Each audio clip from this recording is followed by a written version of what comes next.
Green and rare. Green is rare.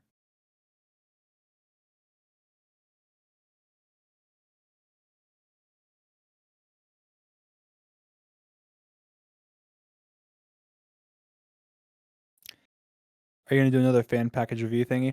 I think once I face reveal, I probably will try and push doing like a PO box unboxing. But obviously, everything right now is the PO box is still there and it still receives things and everything is everything's received. I get everything. So yeah, and I have someone that manages it and it opens everything up um and then organizes everything. So.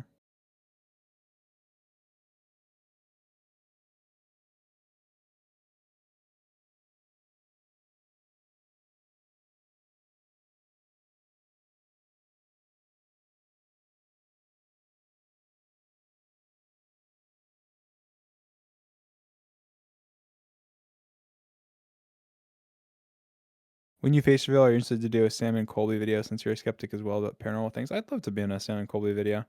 I'm not a skeptic though. I'm a denier. So there's a difference. A skeptic is and I don't know her.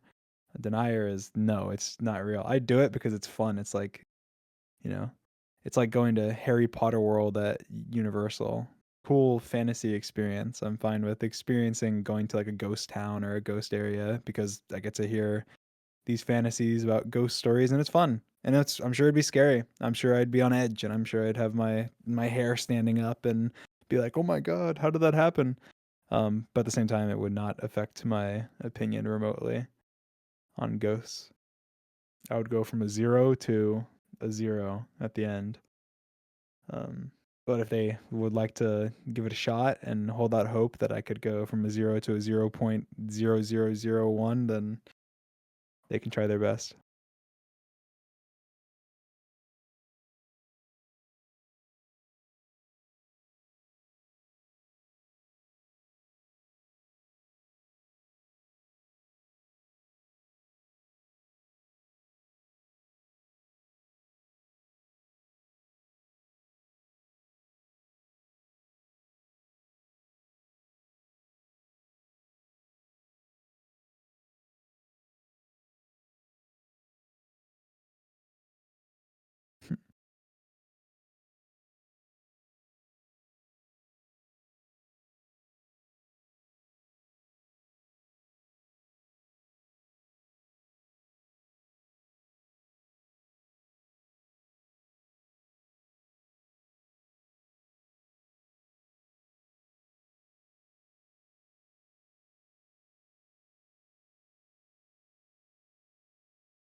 One scenario. What's one thing that would make you believe in ghosts?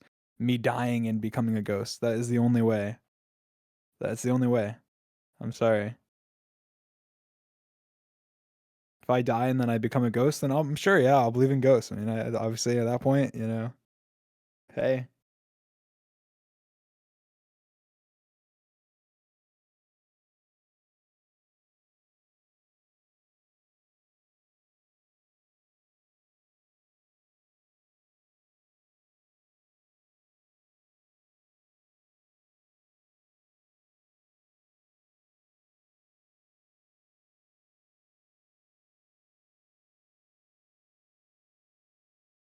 anyway, let's get off the ghost. I've talked about ghosts enough. Let's get off the ghost subject.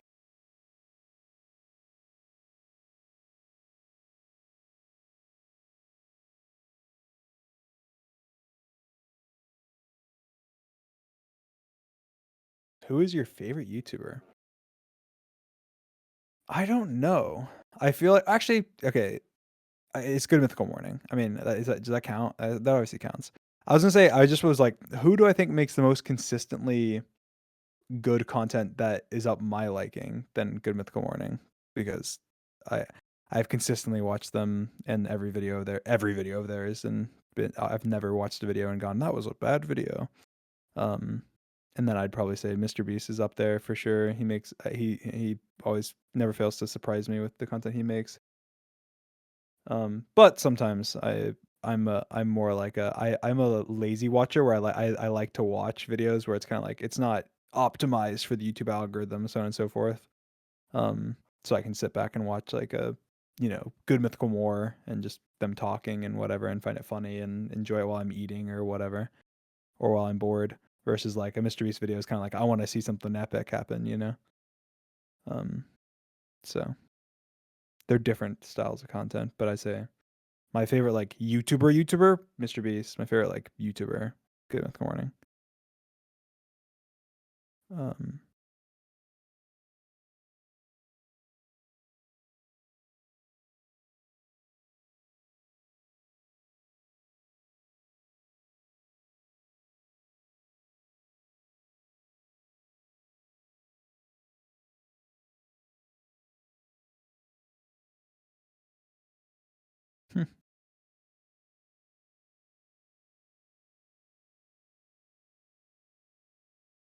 do you have eyebrows? I do have eyebrows. I think it's so funny. I have I think that people the one of the things I get complimented the most on are my eyebrows. I'll say that. I've never had my eyebrows like done or anything, but I have like sharp kind of pronounced eyebrows, I guess. Like they're not like thick, but they're pronounced. I don't know. Hey, you'll see. I guess they're probably fairly normal, but they're normal eyebrows, but they're eyebrows.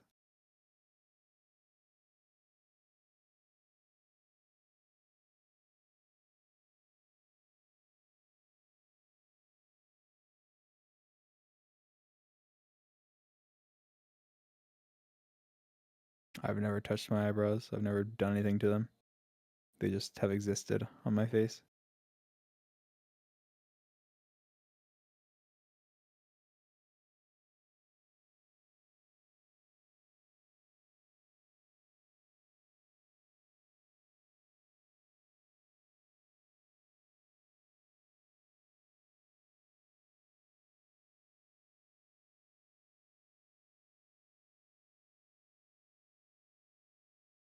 Roach hit 100 million. That's awesome. I know I did. I did see. That is awesome. It's amazing. It's incredible.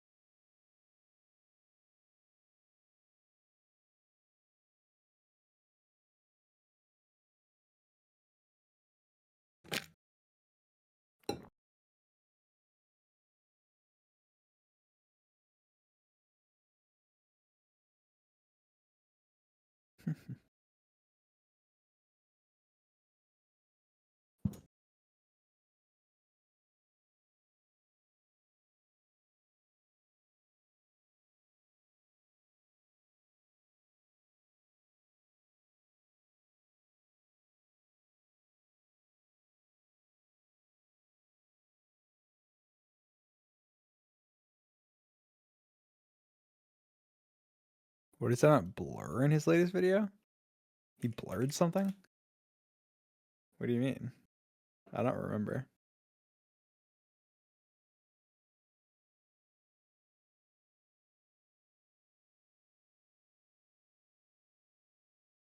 I sent something? What time is that?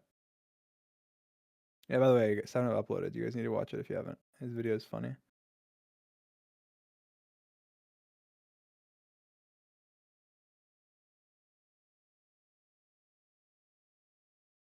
I sent a chat message?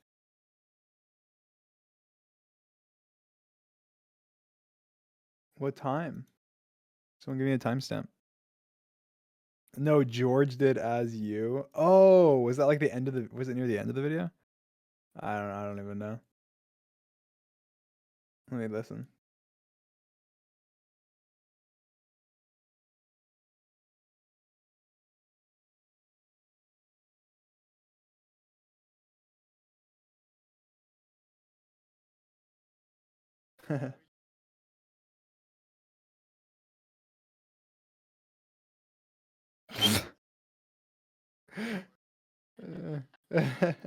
He's gonna have to learn how to blur that out. He taught him. No way. He probably did. They were like calling the other day and editing. That's so funny. I don't know. I don't know what. I don't remember. They probably just said like something dumb. It was probably just like one word and it was inappropriate or something. That's funny. Yeah, he probably did edit it together.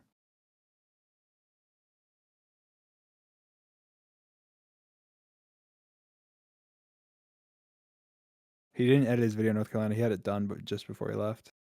And then they made the we were gonna make the thumbnail all together, and then um they made the thumbnail together.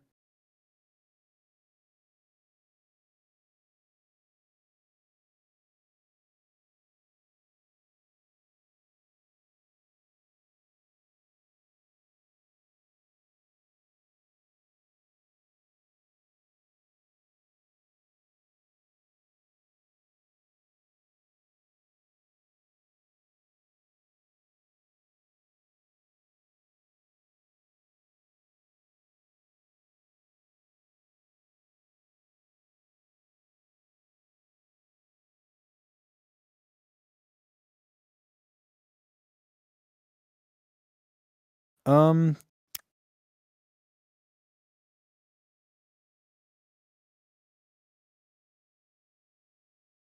what is your go-to awkward hand pose?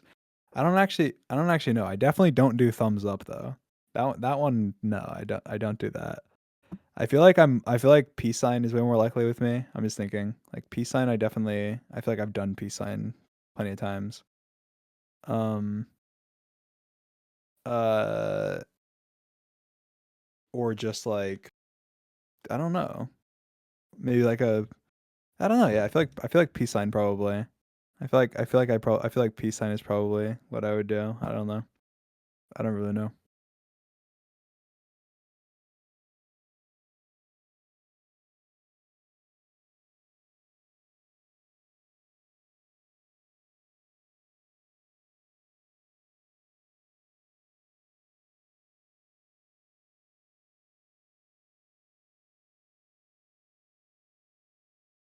Thoughts on MCC Ace Race and more info, Zach? Got somebody MCC.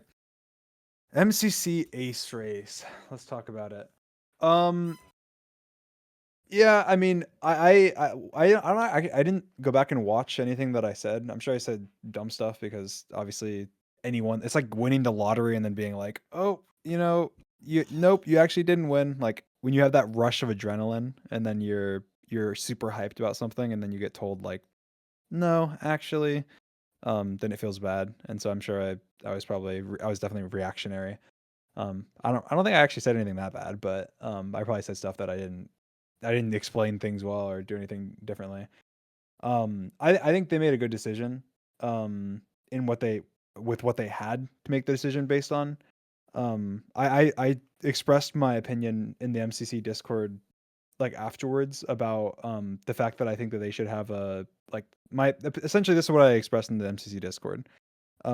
Is I think the reason that it felt bad, and I said something about like bias during my when I like right after it happened. Um, and again, I think everybody is naturally biased. Like obviously I'm biased, and everyone that obviously the MCC organizers are naturally going to be biased towards one thing or another, right? No matter what, everyone's going to be biased. I don't think this decision was made based on bias, but I think that leaving things like this up to there's no rhyme or reason as to like when they do X and when they don't do X, um, can make it feel like okay. Here's a better explanation. Here's like my thoughts summarized. Um, essentially, the way to make somebody feel good whenever they're in a situation like that, or at least the best they can feel, is to make it them know for certain that if they're on the other side, that they would get the same treatment. And so I have no, I mean, I can't say I have no doubt whatsoever that if I was one of the 10 people disconnected, that it would have happened. I assume it probably would have. But if there was a guideline that said like, hey, look, if there's this many players affected, then we do X. If it happens halfway point of the game, then we do Z. Like with most like competitive sports, they have kind of general guidelines that happen. then you know that, like, so obviously if I was in one of the 10 people, I 100% would have been like, yeah, reset, what the fuck? I would have been just as mad the opposite way. I'd be like, that's bullshit. I was in third place and then I got disconnected and then I, fucking MCC redo it. I would have been the exact same way if I was on the other side, 100%. And that seems like a hypocritical take. But it's really not, because obviously no matter what, if you're on the other side or the main side, if you're super competitive, you'll be like emotional about it, obviously, like regardless. But I think that the way that you make it so that everyone's happy is that if you know for certain that you would have gotten the same treatment, then obviously you feel better. And so when I said the bias thing, it was just me thinking like, hey, I'm a complainer. And I know I'm a complainer. I'm an annoying asshole. I'm very competitive and I'm a complainer. I will complain about shit. If something bad happens, I'm gonna complain about it. So because of that, it's kind of a boy who cried wolf situation. So because I complain a lot, I'm less likely to get the benefit of the doubt of when I complain, right? I don't know if that makes sense. But like if I'm gonna, like, just in general, and that's not even a thing against MCC. It's just the truth. Like obviously, no matter what, because I complain, I'm gonna get the benefit of the doubt less when I complain. It's like, let's say I was to get disconnected in Ace Race, and I was say something in chat and be like, "Hey, I get disconnected. This is fucked. This is dumb." They're gonna probably take that less seriously than if someone else who doesn't complain is says something like that. Anyway, so my point being that I think I was feeling in the moment like, how do I know that if that had happened to me, they would have reset? Maybe they wouldn't have, right? Because there's not a set in stone rule saying, hey, we reset if this happens or that happens. And so I was feeling like, yeah, I would want them to reset if I was one of the 10 people, but I might get boned in either scenario. Like if I was if I was one of these people, then I would have they wouldn't have reset for me. If it was me and Sapnap, they wouldn't have reset for me or whatever. And that doesn't mean that they 100% would have. I mean, who knows? They probably would have in this situation no matter what. And I don't want to say MCC is biased or whatever. But it's like that feeling where if there was set out guidelines, then you would never have that. You would never have doubt. And so you would just know, yeah, yeah, I did get first, and then I kind of sucked afterwards. But at the same, if I was on the other end, then I would have wanted to have it reset, obviously. So just knowing that, hey, 100%, I would have gotten the same treatment, gives you that peace of mind. And so my suggestion to MCC was, hey, you guys should just publicly kind of have a layout of, if X happens, then you do Z, and if Y happens, then you do X. That way, if anything was to happen, then it would just be an expectation. Oh, they're going to reset because they said that if more than this percentage of teams are affected, we reset. If it's halfway through this game, we reset. Whatever. And obviously, there's a million different scenarios, so you can't just have like specific things. It has to be kind of vague. And so that was kind of my suggestion, was to have them do that, because I think that is kind of the root of it. Is that, yes, if you can sit back and go, if I was one of those 10 people, I would have wanted it to be reset. And then obviously you should want them to reset it. But if you're expecting that if I was one of those 10 people, they might not have reset it, then obviously it's going to make you feel like you're kind of getting cheated. So that was how I felt at the time. Was I was emotionally reacting to the fact that who knows, if I was one of those 10 people, would they have reset for me? Because they don't have a set out guideline for it. I fully think that MCC would have reset for me as well, just to say. In that, after hearing about the circumstances of everything that actually happened. But what if there was only 5 people and I was one of the 5 people? Would they have then? I don't know. I don't know. I'm a complainer, like I said. Or let's say, as an example, not me, but let's just say someone else who's not as outspoken. Let's say somebody who doesn't really complain much gets disconnected. Would they have reset for them? If there were people who didn't complain in chat or didn't complain about it and they just let it happen. So I think that having a guideline kind of fixes the problem that I had with it. But yeah, anyway, obviously I emotionally reacted, and I don't know if I don't think anything I said was necessarily bad. It was just the way that I said it. But obviously I was just I said multiple times, "Oh, I know I'm baby raging," but obviously it's just you're never going to be happy if you get first place in something and they say, "Hey, guess what? You're going to redo it because you can only do worse. You can't. There's nothing you can do. You can't go up from first place."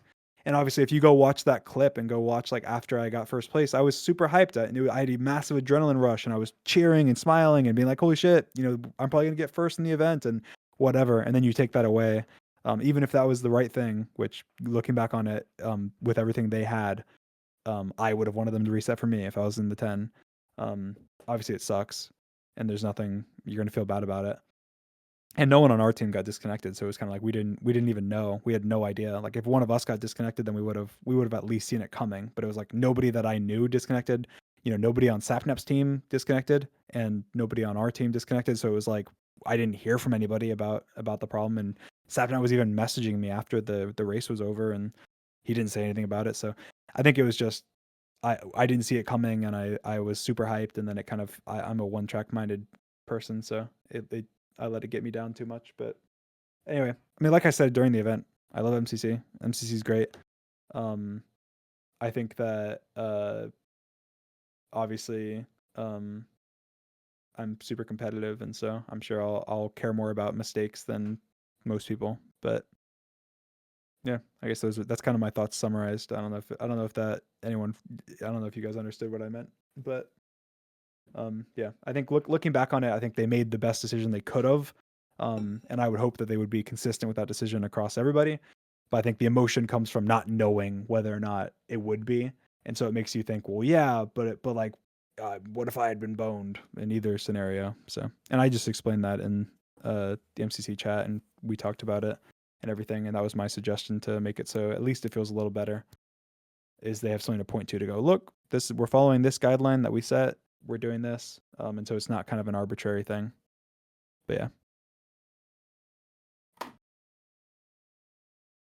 40% or something win ratio with George. So we just don't lose. I saw people complaining again about funneling. I had one thing I wanted to say, just because I think it's the funniest thing ever. You can go back through and look at all the dodge bolts, right? And look at the lowest player, the lowest person who shot the least or got the least kills on the team, and you will easily be able to see that the lowest player on my teams always has more kills than the lowest player on the other team, even with funneling. That's just how it works. People are gonna target me, so I shoot first. How's that? That doesn't. It just makes the most sense. Everyone shoots more. Like this time, guess what? Bad got 2 kills. Skeppy got a kill. George got multiple kills. Everyone on the team got at least one kill, and everyone except for Skeppy, I think, got multiple kills. And Skeppy just happened to get targeted first as well, so he probably would have gotten multiple kills if he hadn't been. And you know how many people on the other team didn't have kills? There was like multiple people on the other team that didn't even have kills. Um, even if they weren't funneling. So anyway, obviously funneling, in my opinion, funneling actually makes things more fair. Not only is it the smarter strategy, and it's just a strategy, so they shouldn't remove it, but it actually makes it more fair because the people who are shooting first are the people who are getting the targeted the first, so therefore it ends up evening out. But anyway, and obviously you always will have more fun winning than you will losing. So I think that it's one of those things where in every other game, no one has a problem with people taking a role that is less like, you go, oh, this person, people generally put the quote unquote worst player on their team as Sandkeeper. And that's 100% accepted. And people generally like don't give as much armor to people that aren't as good at PvP in Sky Battle and survival games. They funnel it. That's literally funneling. You're funneling the armor. You're funneling the armor just as much as funneling everything else. In Battle Box, guess what? Guess what players get to pick what kit they want? Usually the team captains, the team leaders, they usually designate, oh, I'm going to take the crossbow. And they take the crossbow. Guess what? You're funneling the best kits to the best players. Every other game has funneling.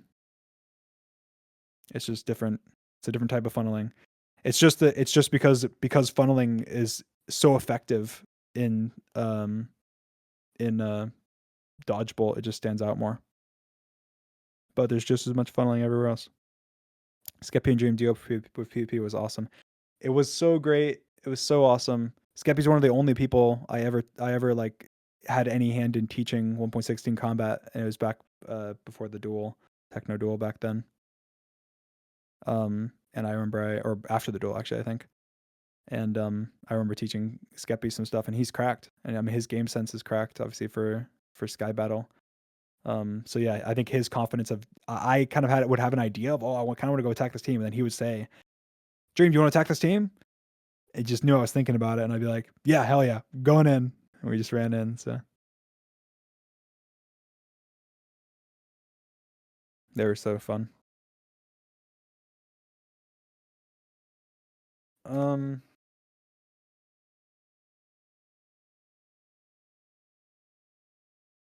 how do you feel about Sands of Time this time? Sands of Time was awesome. Sands of Time is always so much fun. I mean, it was tough because in hindsight, Skeppy and Bad should have switched places. But we all talked about it before, like before the event, and we ended up. I think Skeppy, like I think Bad is such a good like team manager, and he's always really great at like organization and everything, and so that's why I think he makes a really good Sandkeeper. But I think Skeppy was just so new; it was his first time playing Sands of Time, and so it made it harder. It made it harder for him to like recognize things, and then also the blue tunnel just happened to be in such a crap place. It was like down a hole, so he wasn't able to find it. But it ended up working out really well. We obviously we got third, and like that was with a lot of issues. So it was we did great. Obviously it pushed us into dodge bolt. So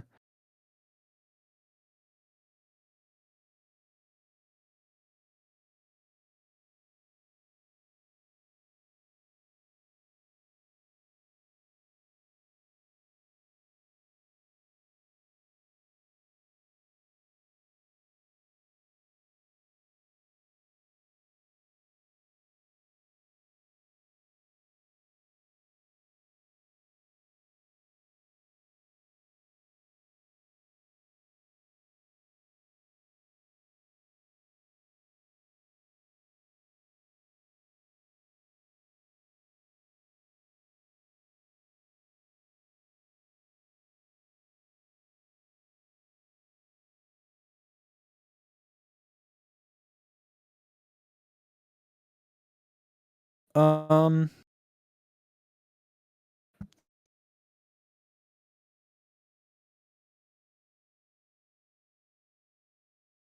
freckles disappear with no sun. I mean, mine don't. I guess I have so many freckles. My whole body is freckles. Okay, not actually, but I do have a lot of freckles. But like most of my freckles are kind of like small freckles and like faded freckles. And then I have every now and then I have a bigger freckle, but they're really light colored and they don't really stand out that much. Like you wouldn't look at me and go, "Oh wow, he has a lot of freckles." Like that's not something you would think. But if you like were looking for my freckles, you'd go, "Oh wow, he has a lot of freckles." They more like it feels kind of like they're kind of like a texture of my skin, even though yeah, I don't know if that does that make sense? Like it feels like they're not like a from afar it would just look kind of like I don't know. I don't know how to describe it. I have a lot on my like arms. So.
Did you ever have a Club Penguin phase? I played Club Penguin some. I wouldn't say I had a Club Penguin phase, but I did play.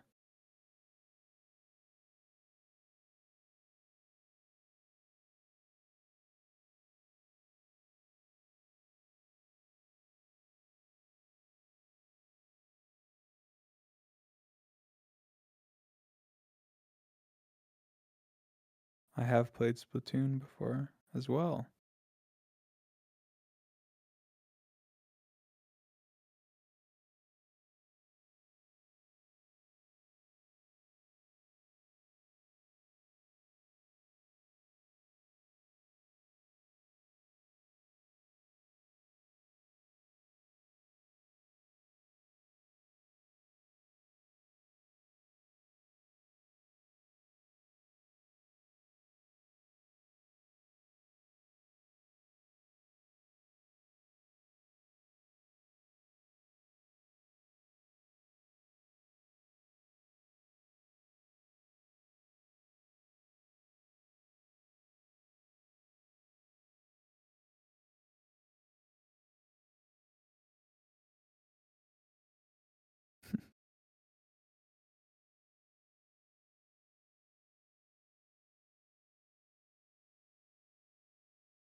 Are you getting a new mic? I'm sure I will.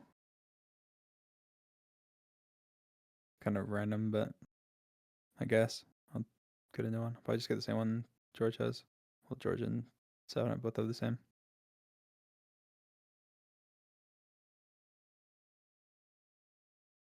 Get a new chair. Yeah, I actually I have a new chair, but I'm not using it.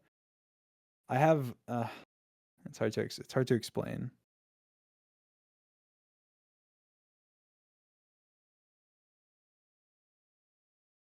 Yeah, I'll have an entirely new setup soon.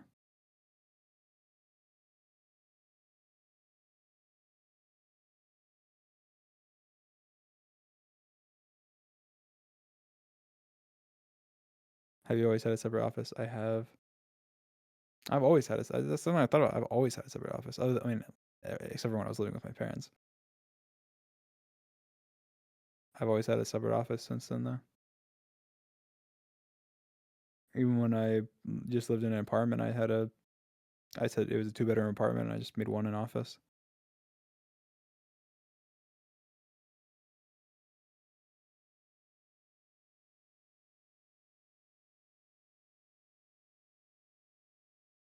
I've never fallen asleep on my chair.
Did you have cake on your birthday? I didn't.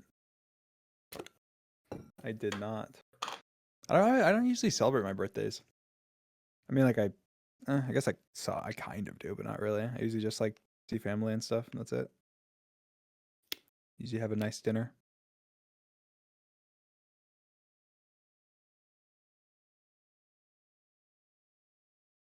Dream I got into university. Congrats.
If you were to choose between leaving YouTube and Twitch, what would you choose? Obviously, Twitch.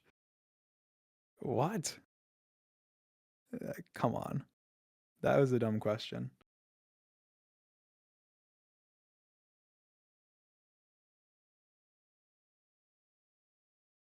I didn't even know Twitch existed until I'd been doing YouTube like my entire life. I was never a Twitcher.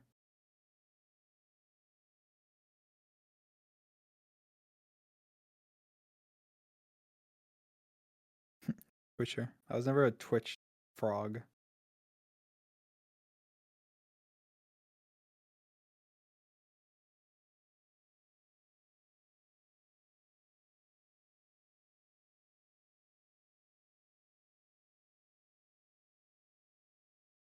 I didn't watch Twitch or stream on Twitch or anything. I didn't know I didn't know it was a thing. I mean, I think I probably knew it was a thing, but I didn't know it was like I don't know. I was probably aware of its existence, but I didn't know anything about it or the community or anything. Hmm.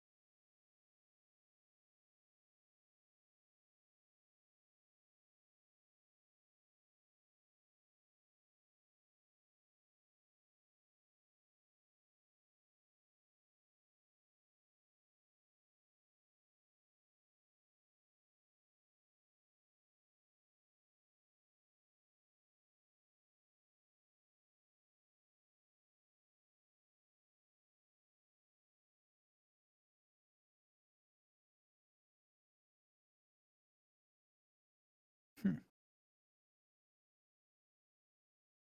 Are you gonna play on MCC Island? I'm sure some. I'm sure some.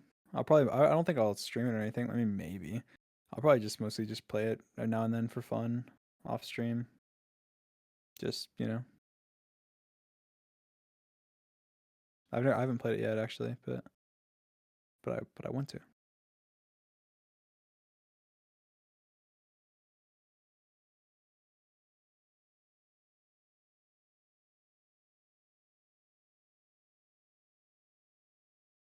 MCC Island isn't open to it's not open to the public yet, but it's open to the public. It's like public beta, so you can like apply to get in. I think.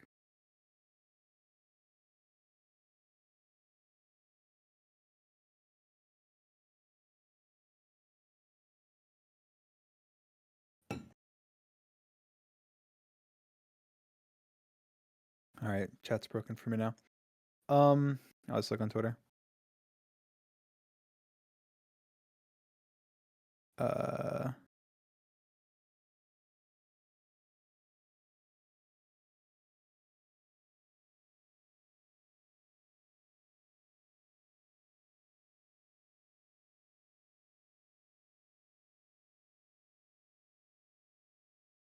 I don't know what to look under.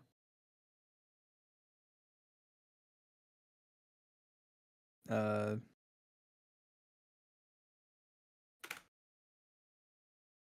I don't know. Just tweet stuff. Drawdcast. Sure, why not? All right, I'm looking at it.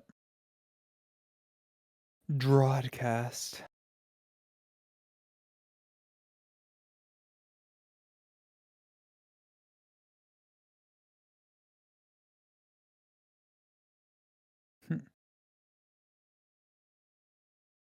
Today's my first day of senior year. Any advice? You wish me luck. Good luck. I don't have any advice. I never really was like a senior. I did online school. I don't know. I don't know. No advice. I don't know what to do. I'd be in your shoes. I'd be like, what the hell? Do your best. Your best is the best you can do.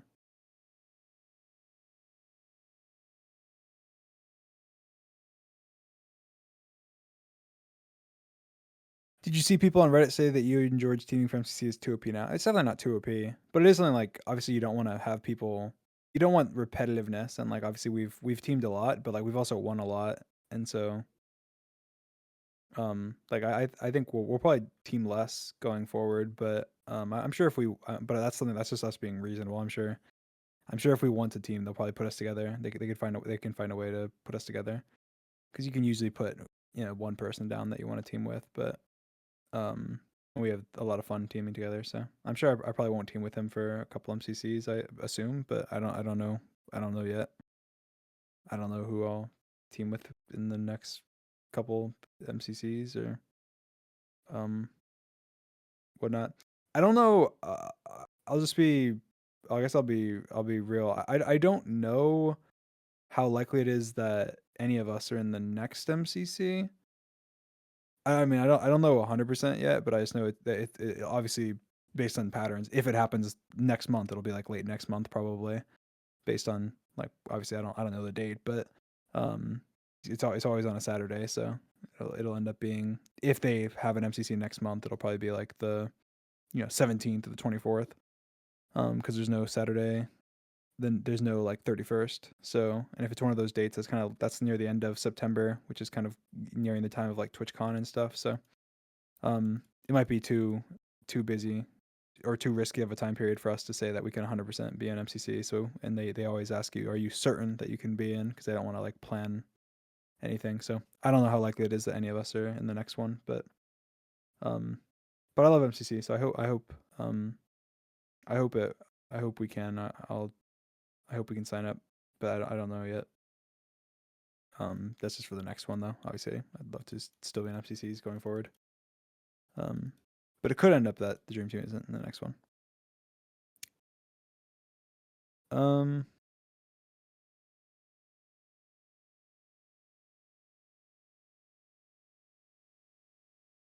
Cinnamon Toast Crunch is the best cereal. Do you agree? I don't agree. I think Cinnamon Toast Crunch is a very good cereal. I don't think it's the best cereal, but I don't know what the best cereal is. I feel like what are my favorite cereals? If you're going for like a healthy cereal, or not healthy, but like less, not as like sugary cereal, I like oatmeal squares. Oatmeal squares is good. I like honey bunches of oats. Like those like more like health conscious. If you're talking about like sugary cereals, like fruity pebbles are cracked. Cinnamon toast crunch again is like one of the best like sugary cereals for sure. But it's like, yeah, kind of. I don't really like chocolate, so I mean cinnamon toast crunch isn't chocolate, so that's why I like cinnamon toast crunch. But I don't like most of the chocolate cereals people like. And then like Captain Crunch is pretty good. I guess those are probably my favorite cereals. I don't really have cereal though. But when I do, Be one of those.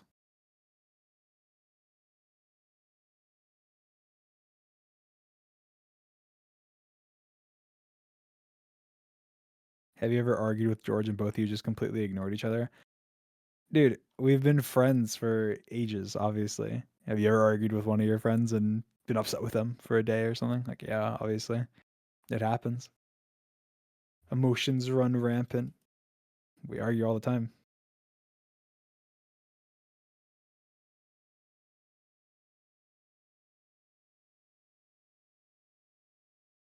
Like 99% of our arguments though just end with us just being bah, and then it's just we move on like nothing happened.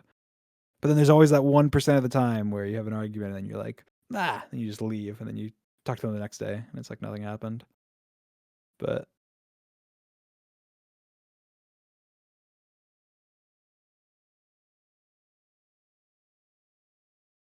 when George is in America, will you stream it like in the weekend because of school and work and stuff? I don't think we'll be streaming it. I think when George comes to America, there'll be videos and there'll be TikToks and Instagram posts and YouTube and so on. But I don't think that there'll be um I don't think they'll. I mean, eventually, obviously, we'll do streams together and stuff, but there won't be like meetup streams. It'll be there'll be I'm sure post meetup streams a decent amount after. So don't you worry.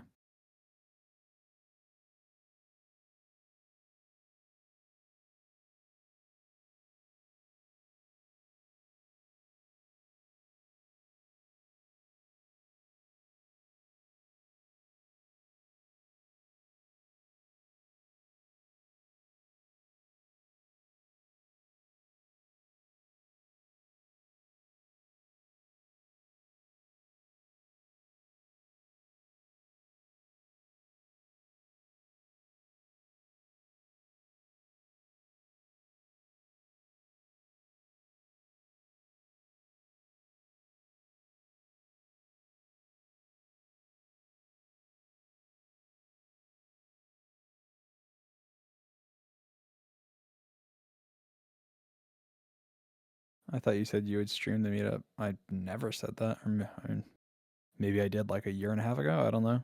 No, I probably didn't. There's no way I said that. I think I've always said that we won't be streaming. We definitely won't be streaming it. We'll be doing videos and stuff. That's always. I mean, that's always been our plan. So I'm sure there will be streams, but we won't be streaming the meetup. And we probably joked about it, but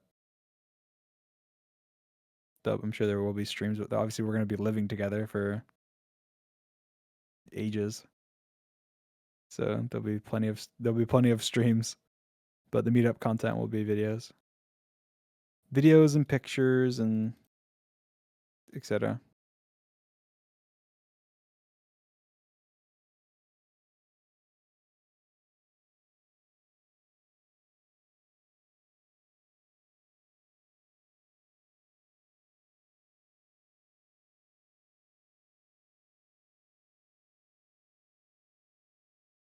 You and George joked about how many viewers you would get if you streamed the meetup.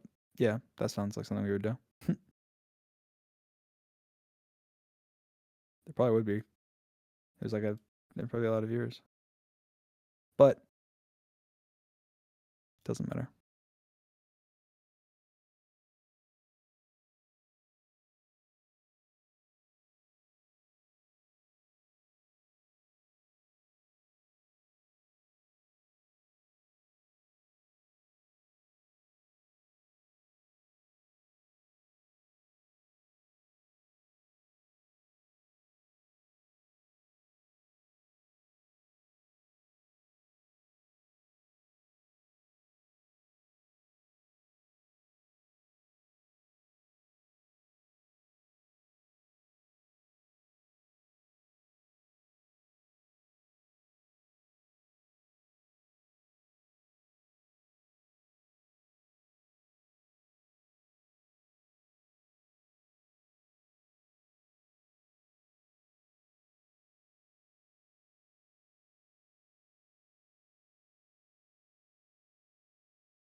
Do you think it'll be awkward for a bit during the meetup? No, I don't think it'll be awkward.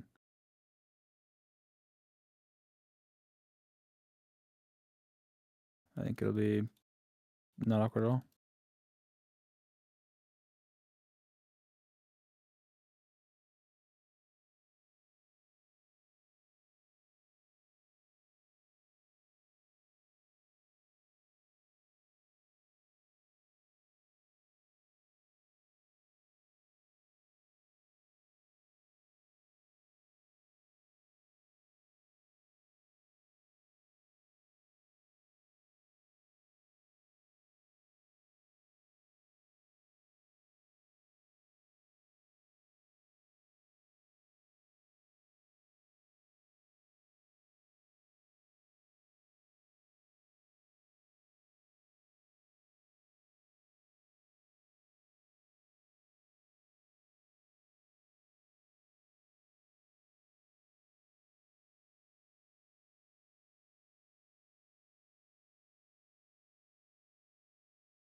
There'll be warning. There will be warning. We've always said that. There'll be warning before the meetup. You guys will know.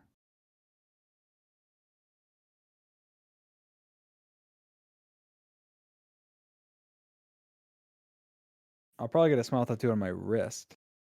Person who asked. I want to get a smile tattoo on my wrist. I think I've mentioned that before. Plenty of times.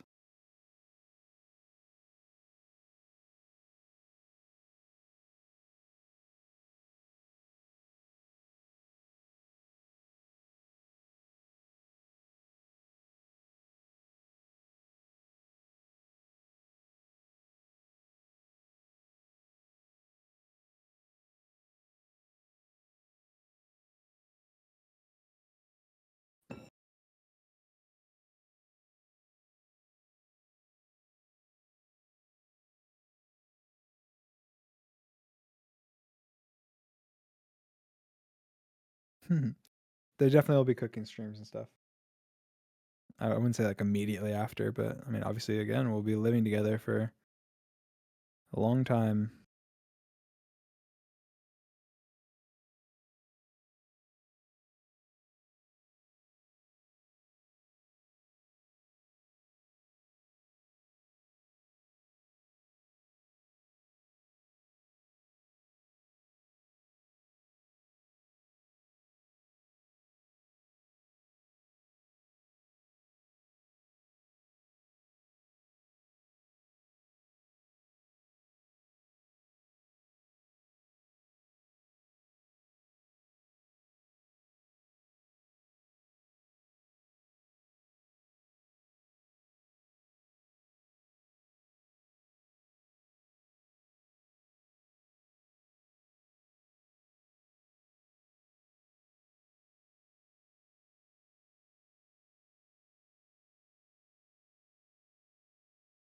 There will be warning. Yeah, well, what type of warning? How late is the warning going to be? I don't know. You guys will probably know basically like what we know. So I'm imagining that you guys will have a pretty good understanding of what's going on. You'll probably, I mean, you'll know preemptively days before the meetup, and then you'll probably know you won't know like exact specifics, but you'll just know generally. Okay, shit's happening right now. Shit's happening over the next couple days, and then like it's happening, and then and then again, yeah, there probably will be warnings like hours before as well, and like before like anything drops, and then shit will drop, and then there'll be teasers and shit. I'm sure that tease shit, and then it'll be like the next day there's gonna be like a vlog, and then there'll be a vlog, and then there'll be the next day there's I don't know another vlog, and then maybe a couple days later we do streams and whatever. I don't know. You guys will know. You'll know. It'll be no surprise. It'll be the only surprise will be like whenever you first get confirmation that it's happening in this week or whatever. And that I'm sure that'll probably come in the form of like a George tweet or something where he tweets out, "I fucking got my visa" or something. I don't know. I don't know exactly how it happened. I just know that you guys will know. Um, and there will be there will be no surprise in terms of, oh my god, I'm not going to be like whatever. Like you'll just be the only thing you'll be caught off guard is us saying yes, it's happening like right now. But are you better at cooking than George and Seven? Yes, I'm definitely. I have cooked. I mean, I'm definitely not an expert, but I understand how to use different ingredients. I understand how to cook things and what things mesh together, and um, how to use certain utensils, and I know how to decent, like, if you give me a recipe, I can follow it easily and understand why each step in the recipe is done and why it needs to be done and how to do it. But I'm not a great chef or anything. Like I'm sure if I tried to cook things on my own that I would make monstrosities, but I definitely have a better understanding than both of them. Those guys are idiots.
uh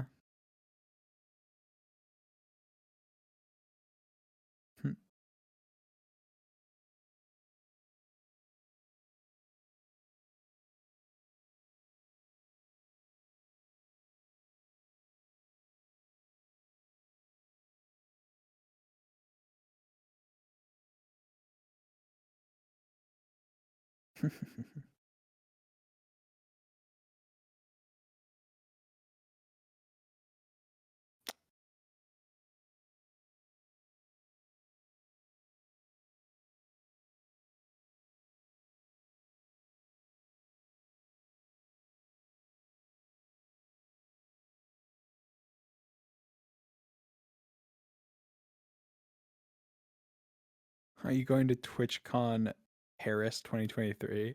I don't know what I'm having for breakfast tomorrow. How am I gonna know if I'm going to TwitchCon Paris 2023? Holy cow!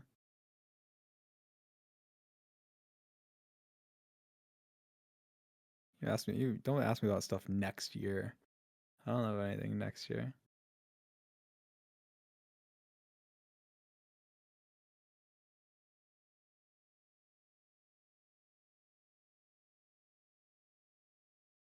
Do you ever think about what possible advantage, I'm guessing evolutionary, the development of believing in the supernatural could have bestowed upon humans? Because I don't understand it.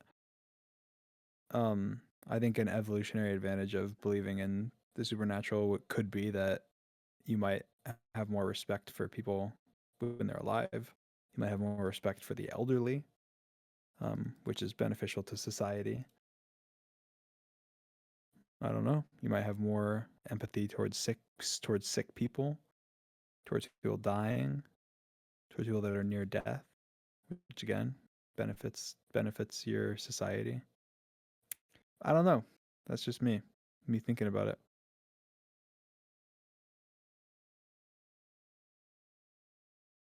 Uh,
what's your second favorite color?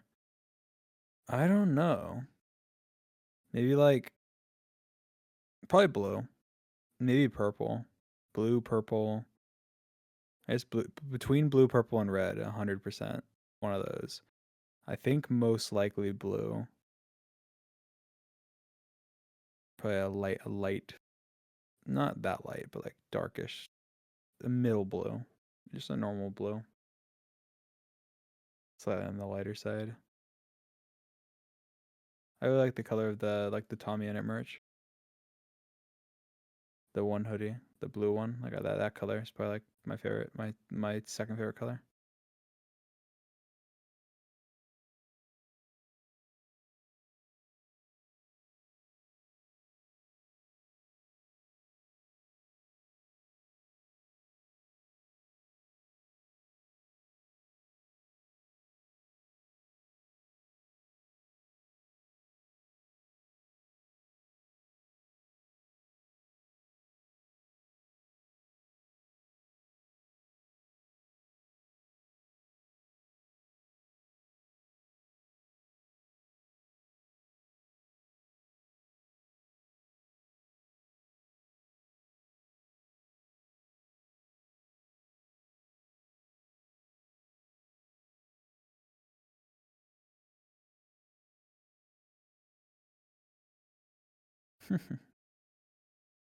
Which country would you like to visit after the meetup, face reveal, and stuff?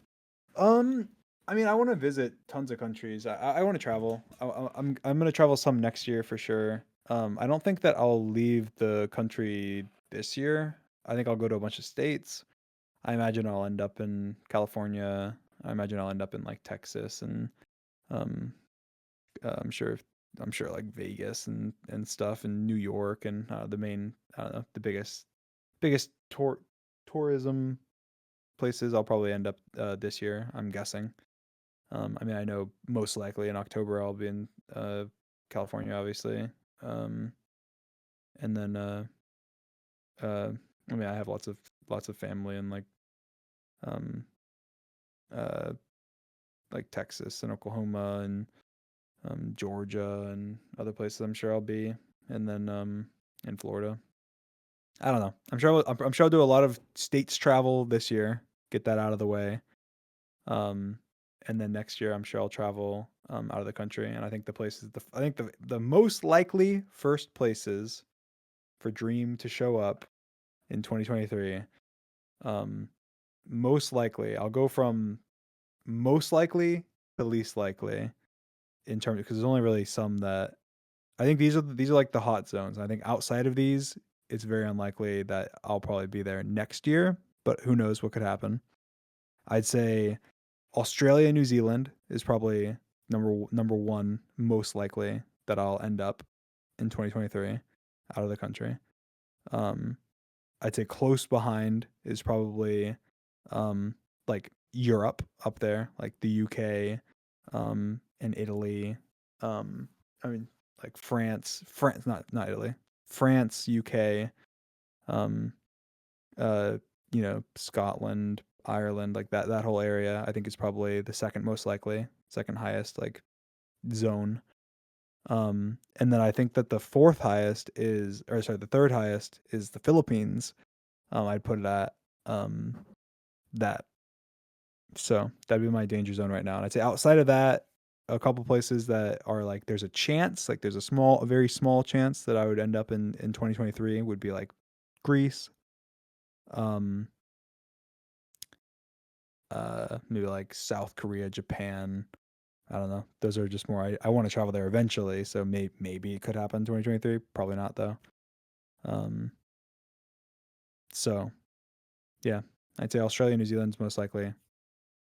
UK, Ireland, uh, France, Europe area, Central. I mean, uh, Western Europe. Um, it's pretty likely, and then Philippines is up there because I want to go to the Philippines. So yeah. Anyway,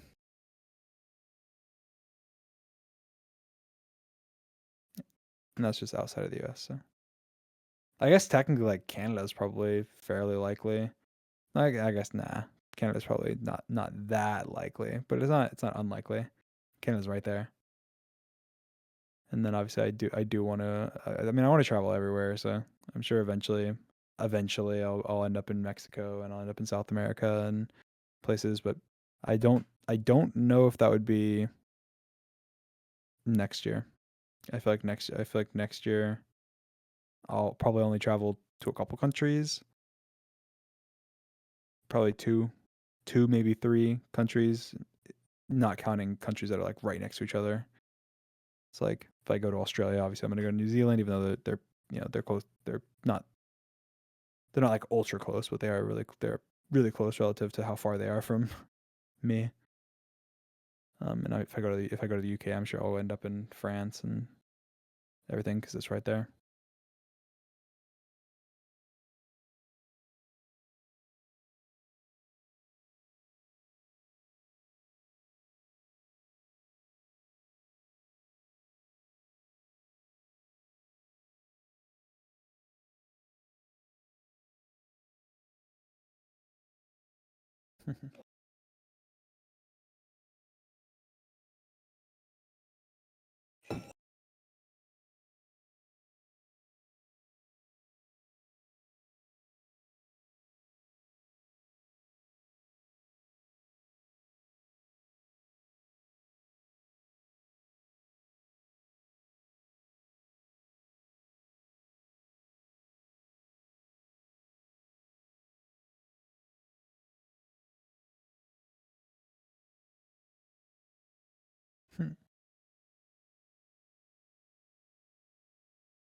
Is the dream team going to be better about posting videos and streaming once you're all together? Yeah, I mean definitely. I mean obviously there'll just be more content to make, being able to do IRL stuff, and the motivation will be back more, being together, and obviously we'll be able to motivate each other better.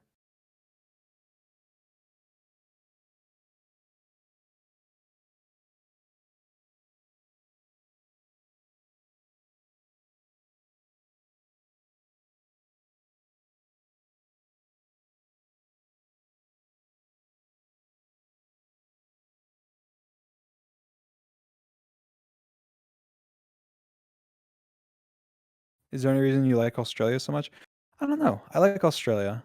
Um, uh, I mean, my parents lived in Australia for.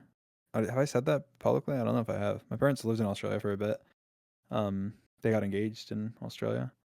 Um, uh, I don't know. I mean, that's not. I guess that's not necessarily why I like Australia. I guess I think it's just Australia seems cool, and I guess there is some attachment there from my family and stuff. But Um, I don't know. New Zealand's just because I know a lot of people. I know a lot of people in New Zealand that are cool. Australia, I don't really know too many people, I guess, but it's cool.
Will you guys ever do a Dream Team house tour or setup reveals?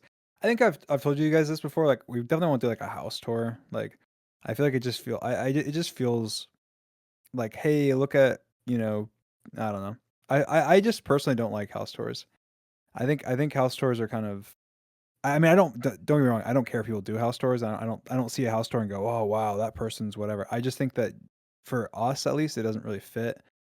Um, Obviously we have it's a nice house and um uh I don't know. I feel like it's kind of like a look how much we have, and there's people around the world that are homeless and um etc. And it doesn't really matter to our content to show off our house. You'll see parts of the house because we'll make content in lots of the house. Um and so you'll get it. People who are fans of ours will kind of get a house tour without getting a house tour, so I feel like going out of your way to do one is kind of pointless. Um and kind of, I don't know. I just don't like it personally. But that's just me.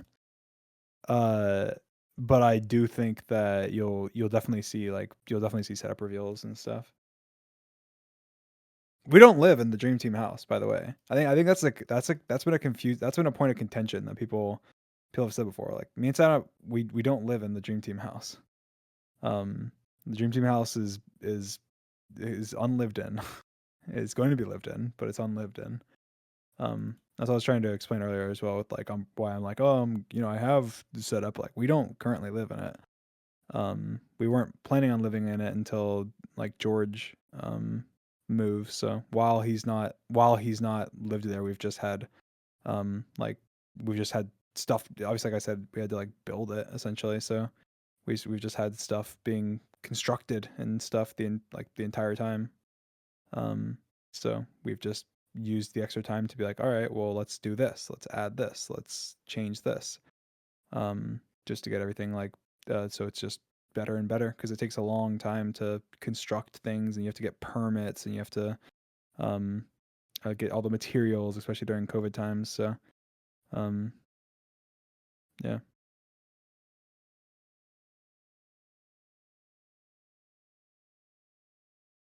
I think we never said we lived in the Dream Team house. So I think people just assume we did because we talked about it. You said you moved in December. Yeah, we did. We didn't move to the Dream Team house though.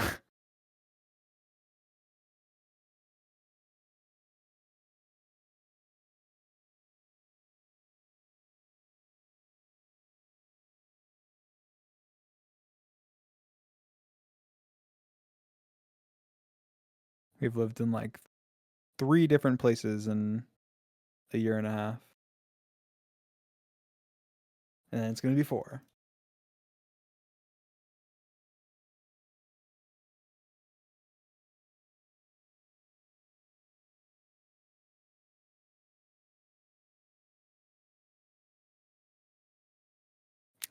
'Cause, I mean, because I moved, from my apartment in, like, 2019 or something, and then, whenever Sapnap, uh,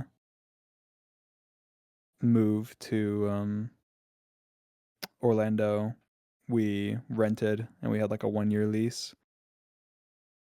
So I think he moved in January, and I think the 1-year lease was, like, December to December, I think. I don't know the exact dates.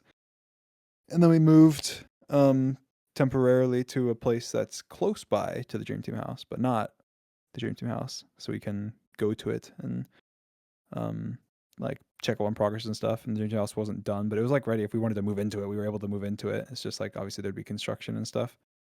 Um, so it's been in that state for a while where, like, we can always move in. It's just not it's, like, there's still some stuff that's been being done just only because we have we've had time.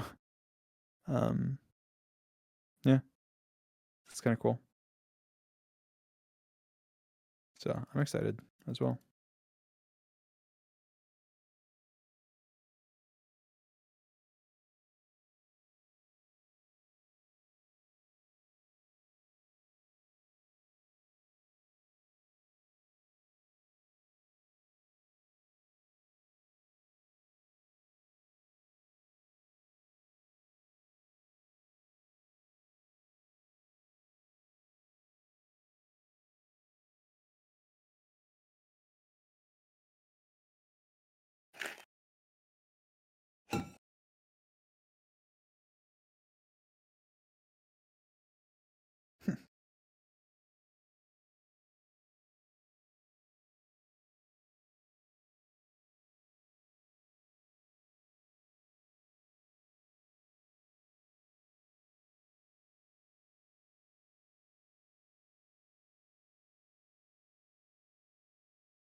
Is the Dream House built from scratch? Yeah, I mean the Dream House has been being like it's been like a thing since like 2020, kind of.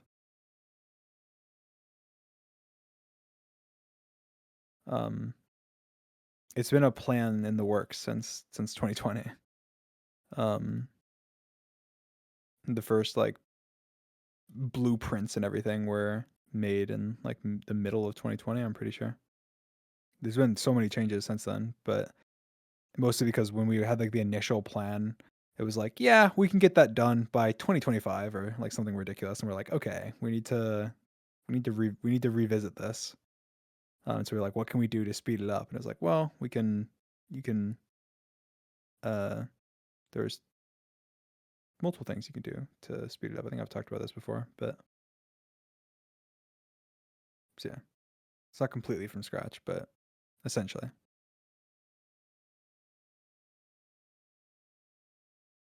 Only things that aren't from scratch is to get past like permitting.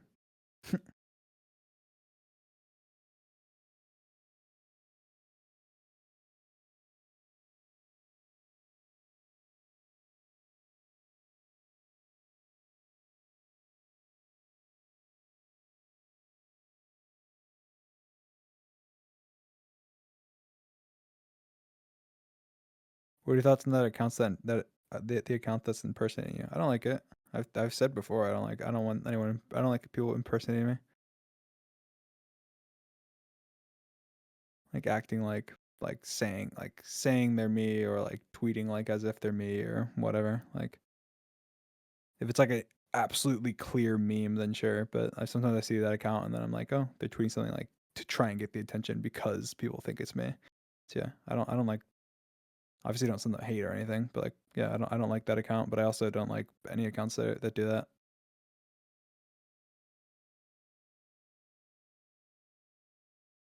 Doesn't mean that they have to stop. It's kind of just the nature of Twitter. People are gonna do things you don't you don't like, so that's why I've never really said anything. I don't go out of my way. I don't care. I don't care that much. I just particularly like there's probably some people that think it's real, and then um it just has a negative impact. But hey, they want to do it. They're having fun with it. Nothing I can do to stop them.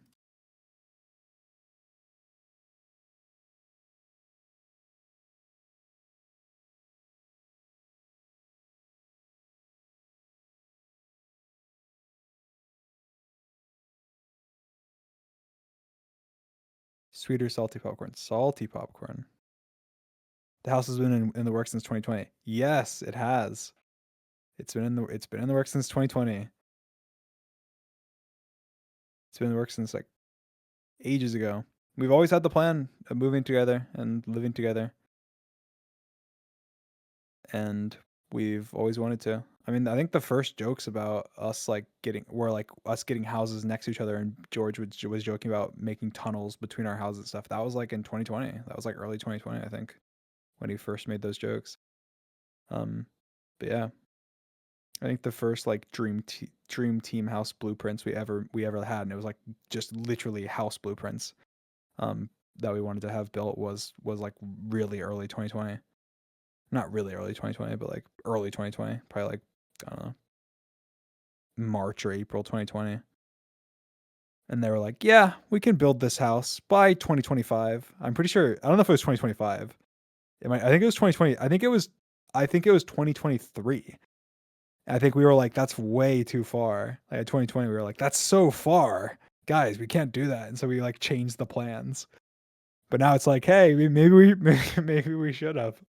Maybe we should have stuck with it, and it would have been done now." But hey, well now it doesn't matter because we were able to get everything we wanted and get it done. But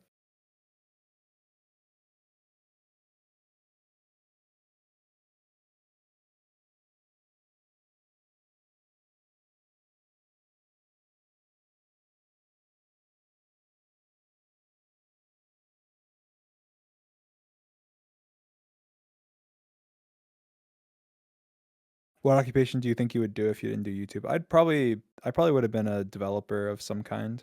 I mean, I was a developer, but I also feel like because I was a developer, I was able to do like pretty much anything like tech related because I knew a lot of.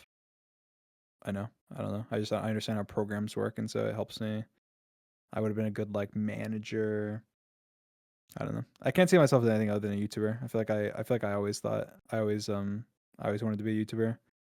And I would have just kept trying until eventually I made it work, or at least like a something where I'm expressing creativity, some kind of some kind of internet job.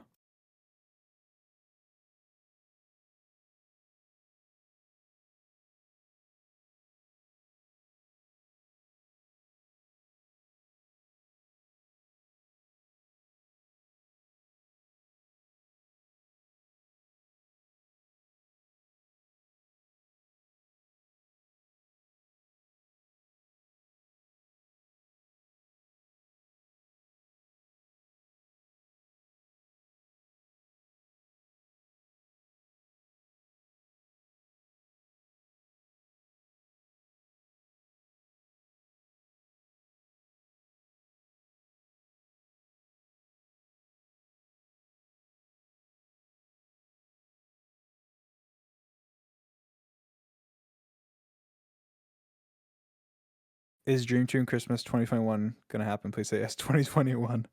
All right, listen. I'm just putting it on record. Okay, Dream Team Christmas 2022, or I will delete my YouTube channel. I will delete my YouTube channel if Dream Team Christmas 2022 is not a thing. It's a thing. It's just happening. Okay? Dream Team Christmas is a thing. That is how confident I am. I would delete my YouTube channel. Dream Team Christmas is happening. That's how confident I am. That is the dream guarantee that the Dream Team meetup, the Dream face reveal, the Dream Team living together will happen before Christmas this year. 1,000,000%.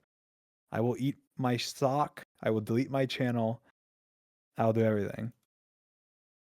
That means that he'll be here before then. That's how confident I am. He'll be here well before then. And everything will happen well before then. But that's my guarantee. I don't like guaranteeing anything else, but that's far enough away that I can guarantee it. I can guarantee it. There's no circumstance where it doesn't happen.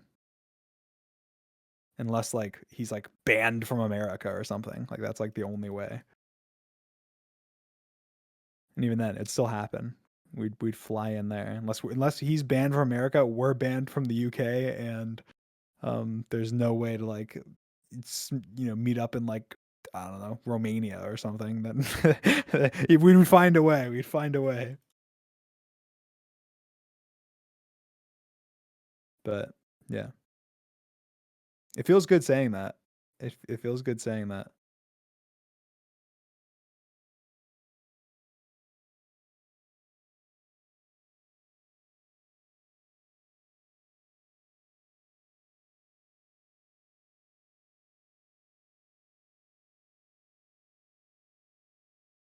Is there a reason why you're so confident that George will be in Florida by Christmas? Yeah, I mean, well, there's a bunch of reasons, um, but originally, like, 'cause even for last year and Christmas, like George was an idiot and he didn't apply for his visa for the longest time. Like, that is George's fault. But it's because he didn't need it at first, and because like COVID and everything. I think he applied. I don't even know when he applied, but he applied like late 2021 is when he applied for his visa. I think like when he first applied for his visa it was like late 2021. Um, and then so obviously we like didn't know. But now he's multiple like parts of the process have happened. There's been things that have happened that designate time frames where it's like the visa office will say this time frame to this time frame. Um, and so on and so forth. And so that's the first thing. Second thing um is related to um an option that is there that wasn't there before. I can't really say much more than that because it's just risky to talk about anything related to like the government and etc. But there's a solution that can happen like late this year, if all else fails. So it's like whatever. I've mentioned something similar before, but it's before I was joking about like marriage, but that was like a joke, obviously. And this is like something like actually. Um, uh, yeah, I don't know. There's that, and then obviously the fact that like George technically can come to America. It's just he can't make any money in America if he comes to America. He couldn't like make YouTube videos and make money. He couldn't stream in America, or he could get in legal trouble unless he has his visa. Um, and he couldn't like make content or do anything. Um, and also he could be like denied if he was in America because they could go, oh, you're gonna like overstay. I think we've like hinted at that before, but we've never actually talked about like exact specific legal things just because it's kind of scary to talk about sometimes. But yeah, that's why I'm very confident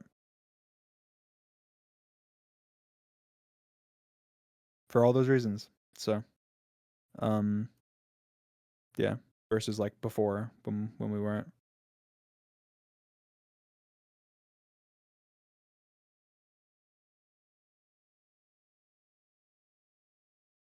Sound City's hopefully going to be here in less than a month and a half. Could it be true? That very well could be true and should be true. Based on what we know, this is what I'll say. Based on what we know, he should be here before TwitchCon with almost, I don't want to say like certainty, but pretty close. Like it's pretty close to being like certain. Which is why I got partnered on Twitch, which is why I mentioned TwitchCon in the podcast, and which is why um we've been much more confident recently. That's why Sabnum said that. That's why we've all kind of been more confident about it because there's been stuff that's happened that we can't really talk about that um makes it way more likely. Um, so but yeah, that's all really we know, and we don't. That's all we really know, and there's not really much to that. So also, I mean, it could be later, but we have a we have we have a good reason to believe that it'll be that like he'll be here, in October or before October. Um, so which is really cool. I'm really excited. I'm very happy. We all are. Yeah, and obviously Sapnapson went to North Carolina to be with Carl and them. And he plans on staying there until George is able to come to America. Um, make content and do stuff there. He has a lot of cool stuff planned with Carl and Foolish and them. Jimmy Beast.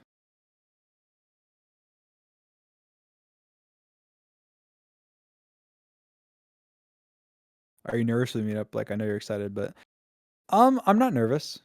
I'm just so excited. I'm more nervous that it's like, how am I gonna adjust to just like actually like doing things again? Like I should be, you know, uh, like like just normal stuff. So I'm like out of commission for 2 years, 3 years. I'm just not actually really doing anything.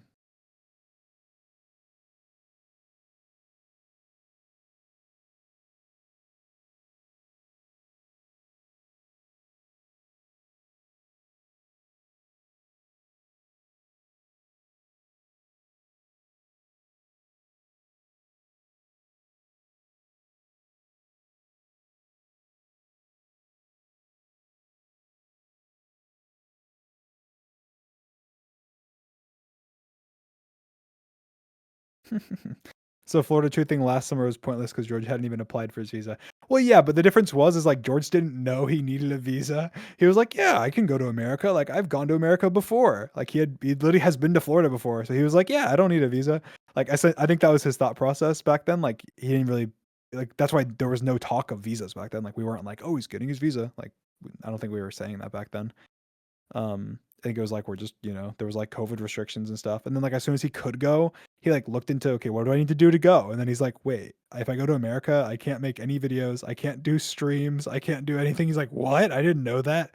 And so then he ends up then he has to apply. And then he applied, and then obviously there's been complications and shit since then that we can't really talk about. That we'll talk about after everything's official and everything.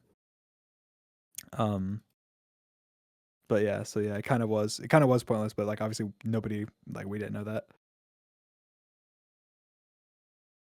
What do you mean he's been to Florida before? He went to Florida when he was like a kid or like a teenager or something. I don't know. I think he went to like Disney. I think. I mean, I know he's been to Florida before. I don't know if he went to Disney though. I know when he was a kid he went to Florida.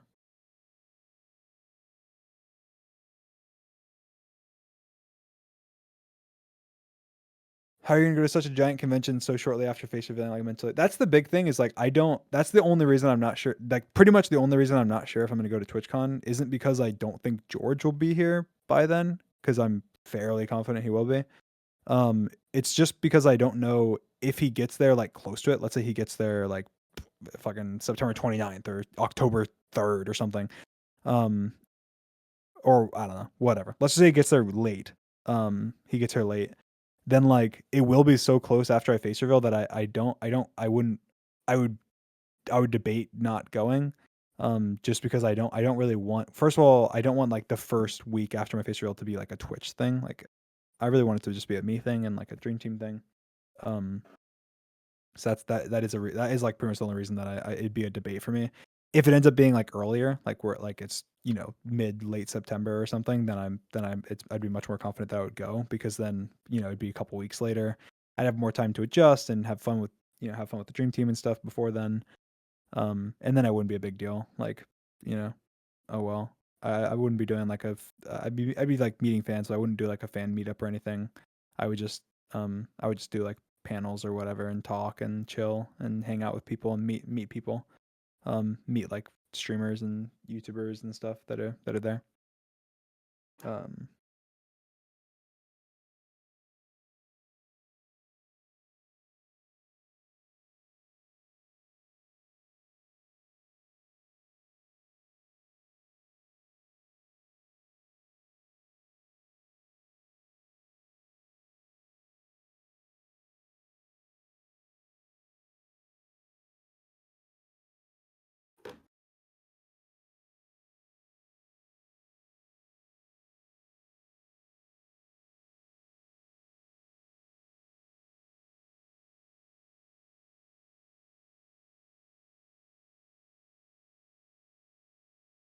do you have any sort of stage fright? I don't know. When do you think I've ever like had to go in front of a stage?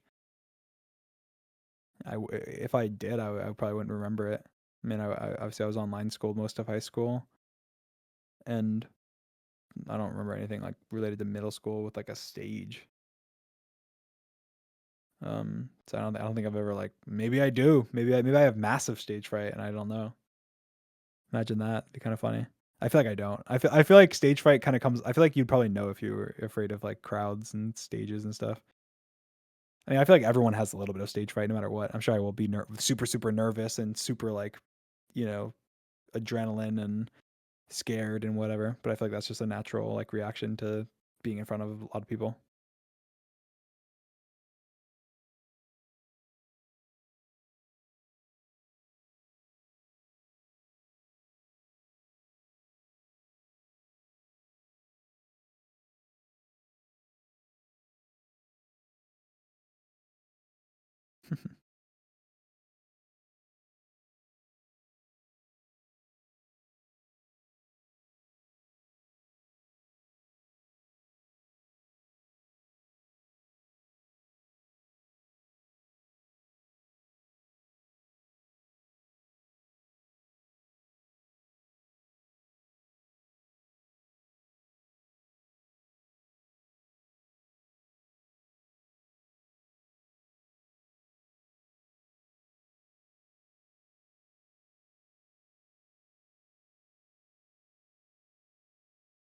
If you do end up going to TwitchCon, are you okay with people coming up to you and saying hi, asking for pics? Yeah. What? Wow, yeah, of course I'd be okay with that. I think it depends on the situation as well. If I'm, if like I'm with, I'm sure there'll be like security and if I am there, and it depends like if I'm in a rush or whatever. I don't want to be like an ass or anything, obviously, but I'm sure if it's just a situation, and I'm just around and you're able to walk up and say hi and that's it, then that's it. I'm totally cool. I love meeting people. That's one of the things I'm most looking forward to is meeting you guys. Now people taking pictures from afar and stuff, I don't like that as much. It's like secretly like taking photos, obviously. If you see me, come up to me, say hi.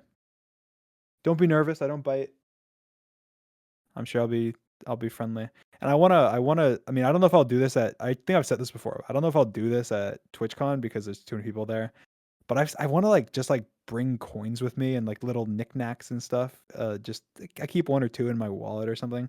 That way, if I do meet a fan, like even just like in Orlando or whatever, or anywhere, then I can give them like a little souvenir. I don't know. I think I mentioned that so long ago, but I don't know why that's been in my mind. It's just such a it's something I've had that stuck in my mind. Like I really want to do that. I just really want to do that. That way they can not when someone meets me, it's not just them meeting me. They have something to remember it and be like, other than a picture, which pictures are nice, obviously, but it's like a physical thing. Um, and so I've it's just like, oh hey, here, do you want a coin or do you want? I don't know. Maybe that's lame. I think it's cool. I've always thought that I wanted to do something like that. So I probably won't do that at TwitchCon because there's too many people. I'll have to give away too much. I won't have the enough to carry on me. But just in general, I want to carry one or two things on me usually. So if I meet a fan or two, I can give them something. I have a whole closet full of like thousands of coins because I every time I have released a coin, I'm like, okay, just give me. I think it's 100. I say, give me 100, and so I like buy 100, just to keep. So I'm like later on, I can just give out, just have these coins that I just give out. I mean, I literally have no plans for them other than giving them out to fans when I meet them. And maybe like if I ever do like event type stuff, I can give away coins and etc.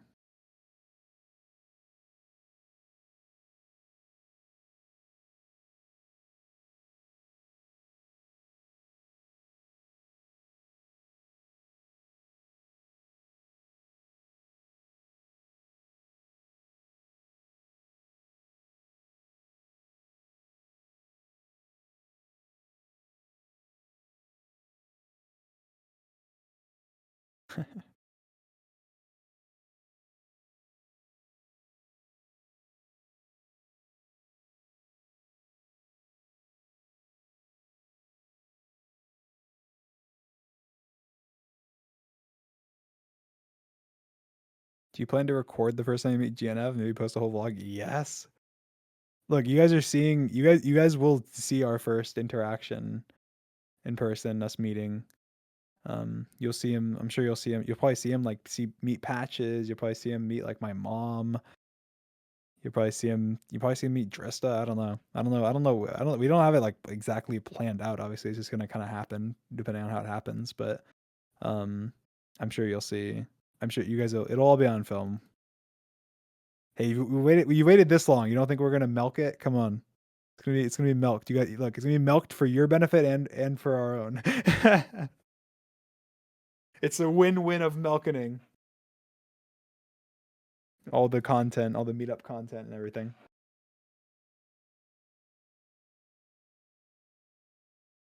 Don't lose the footage of you meeting George like he was. That was different. We were never gonna post anything of us meeting. That was just for my own personal thing. And um, I think I explained it, but what happened was I edited on iPhone, and like I like to get the little thing I posted, like the sound clip I posted of like the car honking or whatever, like when he got here. I like did a crop on it, and I guess I saved the video as it was, and so it was just the clip, but I thought I had copied it or something, and then I deleted the clip, and so then I didn't have the original video. But that was never going to be public anyway. That was just for um that was just for us, and it was just I don't even think I think it was just audio. I'm pretty sure I just had my phone I'm pretty sure I just had my phone in my pocket. 'Cause I didn't want to. I felt weird like putting a camera up in his face.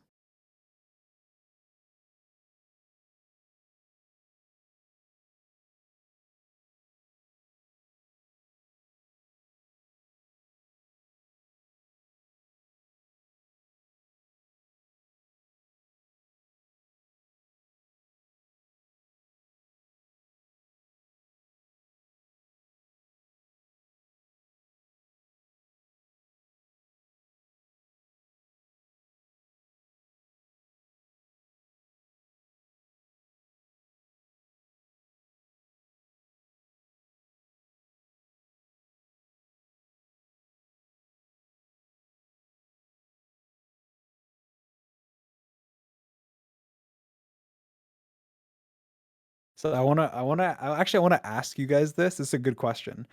This was something me and George were talking. We were like talking about this, um, recently, and we had talked about it before as well. But I think that because George hasn't seen what I look like, there's something you guys aren't gonna believe me because obviously I've joked he hasn't seen what I look like. But we want to have it be different when he sees what I look like versus seeing what I look like in person.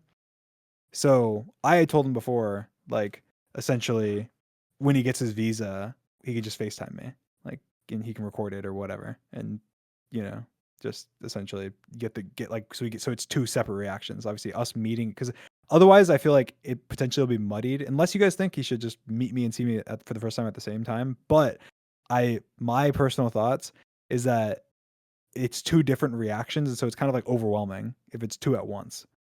It might make it weird. Like, oh, he's just seeing you for the first time and meeting you for the first time versus like he can see me virtually and then meet me. And you kind of get both reactions separately. Um, so yeah, that's kind of the thought. We did talk about it recently though. Um, that's the plan. That's the plan. The plan right now is that I told him, hey, if you want, you can FaceTime me like the second you get your visa, and get that reaction. So I think you'd get both. He sees me for the first time ever, FaceTime, and then um and he obviously records his reaction and whatever, and then he sees me in person. The question was, what do you guys think about that? Obviously, someone said, what was the question? Yeah, I guess it wasn't as much. I guess now that I'm just reaffirming, yeah, I guess that sounds like the best thing to do. But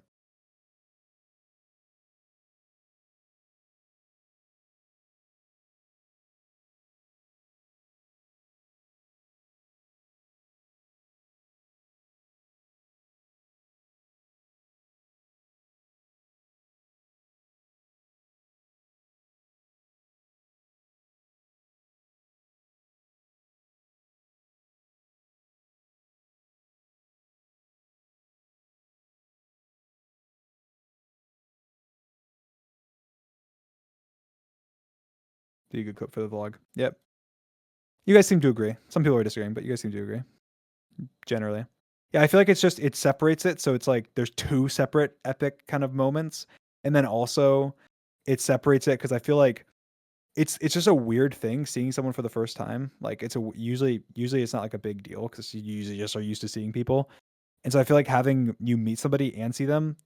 I feel like when we meet, if he's already seen me, it'll just be hype. It'll just be like epic. Versus like if he hasn't seen me, I feel like it'll be like he has to first react to seeing what I look like and then react to like, holy shit, we're meeting, you know? So I feel like separating it just makes it so it's better. So yeah, I guess that's probably what we'll do. But it's up to George. So George has the option of if he wants to call me, he can.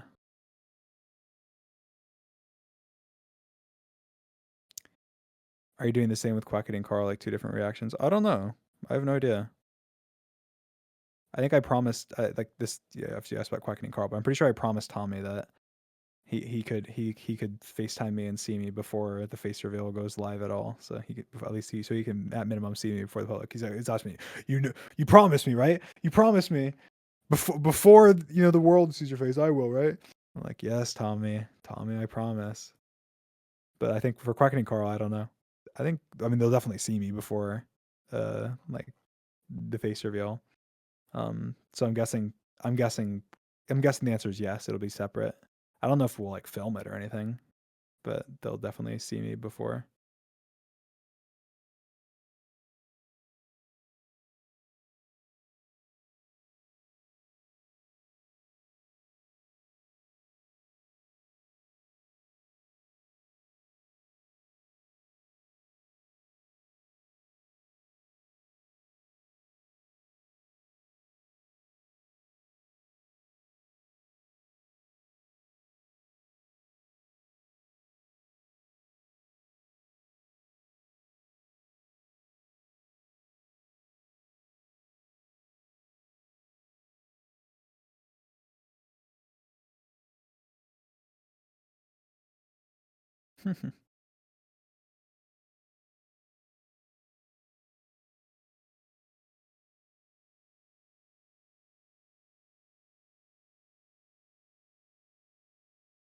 How did you approach it with Sapnap? Did he already know what you looked like, or did you do a FaceTime thing? He already knew what I looked like.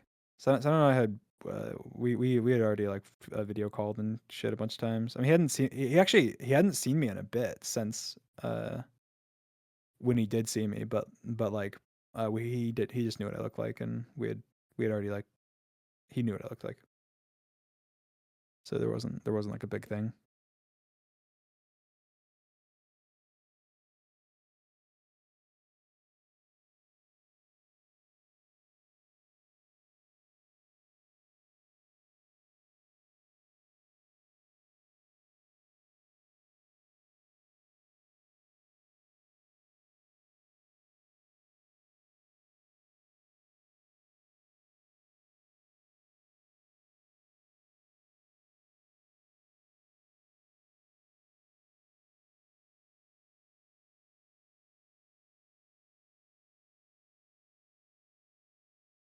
When did Silence to your face? Uh, he had just seen my face forever because I've known him since like 2014. So he just happened to have we were like best friends. Like essentially we were essentially like, I mean it was before 2014, like 2012. That's confusing. Like I met George in like 20. To be fair, like I've known George. Like I technically knew of George like since like 2011. Like actually, like he played on the same server as us, and like there was a server that he ran that I was staff on. I don't have any like vivid memories of talking to him at all, but we know that we like must have, because I was staff on multiple servers that he was also staff on, and uh multiple time periods, and also I was friends with like a bunch of people that he was friends with. But we just don't know for sure. Like we just weren't ever like we weren't like friends until way later, but we didn't know each other. But anyway, yes, I don't just knew. Why doesn't George already know? Because George kind of knows me since um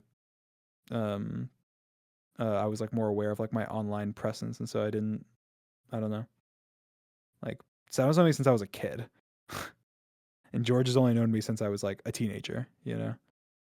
I mean, I guess I was technically a teenager when I met Sapnap. No, was I? I guess I probably was just turned 13, probably. No, I was probably 12. I think I was 12. I think anyway, either way, Sal's known me since I was a kid. George has known me since I was like an adult. I already was like learning to I think I was just starting learning to code whenever I met George. Like whenever me and George became friends. So there was not really like, I don't know. We were just playing games and stuff.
Why are you a stinky little gatekeeper with only half your BFFs?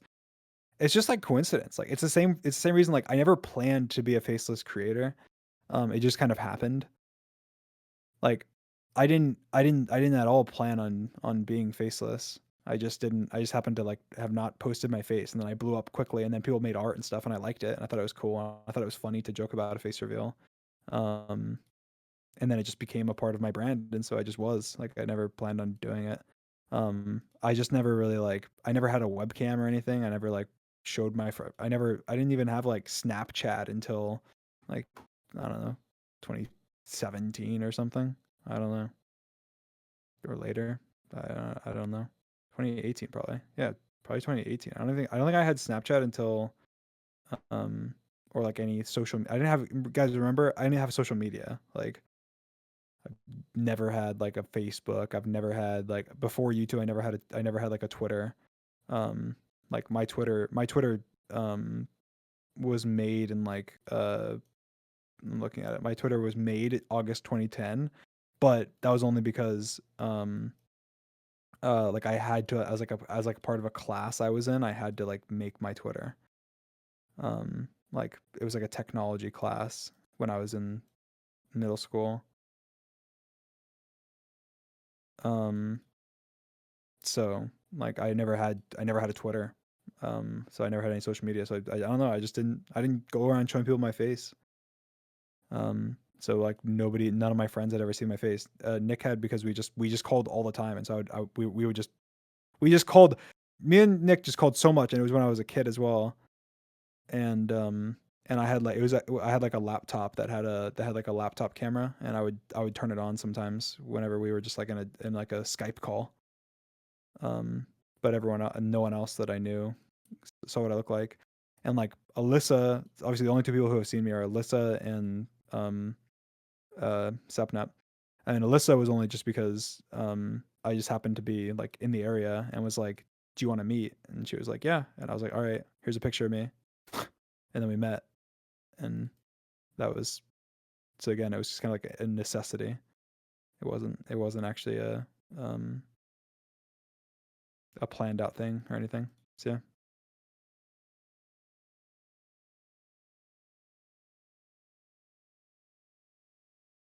and that was before YouTube, obviously. That was in 2018.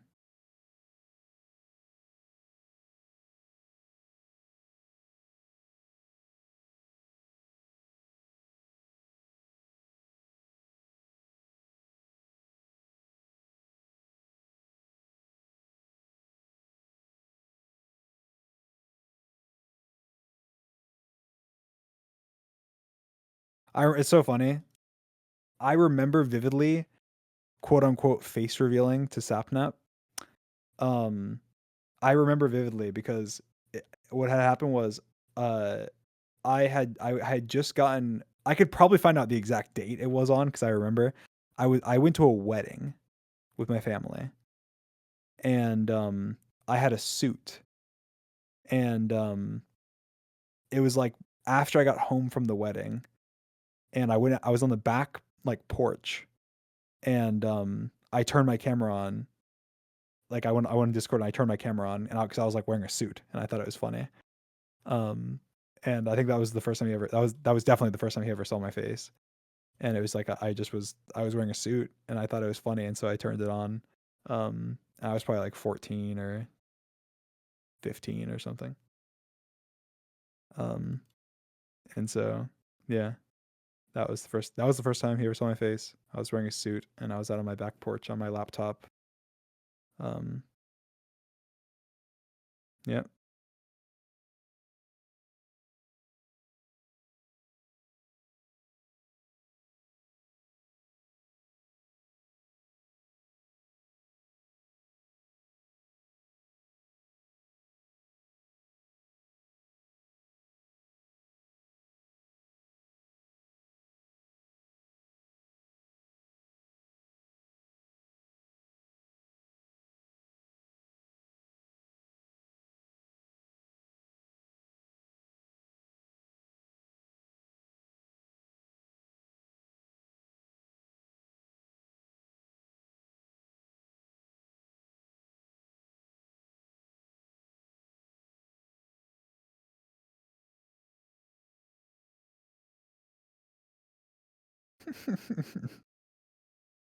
Which one do you want? I'll send it to your PO box. I don't know. That's funny. I like the I was thinking like I think shirts aren't as funny that have like dumb sayings on them anymore, but like little like the aprons is kind of funny. I don't know why. Probably because I wouldn't be wearing it. I can just imagine like I don't know. My mom would like appreciate a dumb apron gift. I'm sure I'll use one as well though. It's just kind of funny.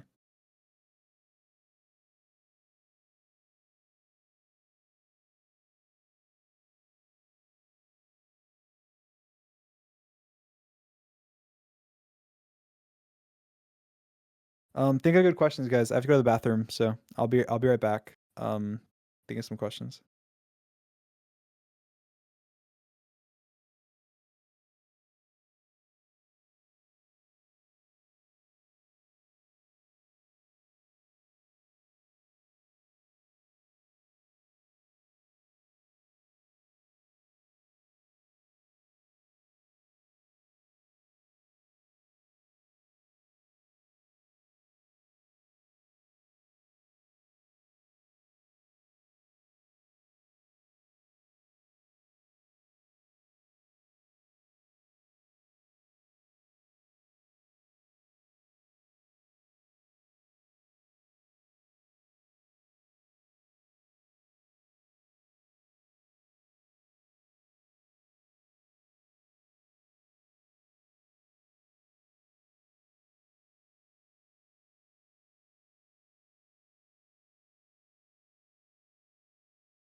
Alrighty, I'm back. Let's see. Have you guys got any good questions?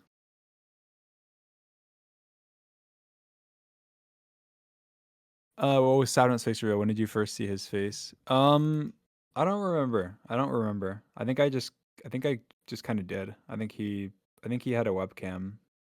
before I did, and he used it a lot. I think he would just post pictures. Like I just didn't. I just have never had photos of myself. Like I don't think I've ever. I think I've like almost never taken like selfies up until like even I say like recently. It's probably the only time I've ever taken selfies. Um, Before that, I don't know. I was not a selfie person at all. Um, and then like just pictures in general. Like again, I was like homeschooled. Um, so I don't know, I didn't have it as many like social events and stuff that I would go to, so I didn't really have pictures of me at like them. The only photos I really had of myself are like family photos and stuff, and that's kind of why the faceless stuff kind of worked out, I guess. 'Cause I wasn't really a picture person, where I feel like most people kind of are. And so I think he would just send photos because he would have photos. I didn't really have any. I wasn't much of a photo person. Did you ever do things like collect stuff at the beach when you were younger? Yeah, I did. I remember I had like a jar of like shells and stuff and just anything from like from the beach.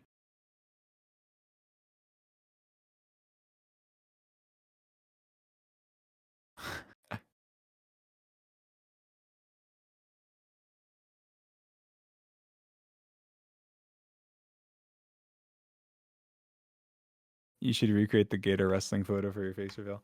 That's so funny. George the other day was joking. He's like, I want to go to. He's like, where? I want to go to Gatorland, and we were literally this is like the other day. We were talking about this probably yesterday. He was like, I want to go to Gatorland. Am I like too big, or would they let me like sit on a gator? I was like, I think they can. I think they can like do it with a bigger gator probably. And you can recreate it. And he's like, okay, so guys, expect that. Expect that vlog.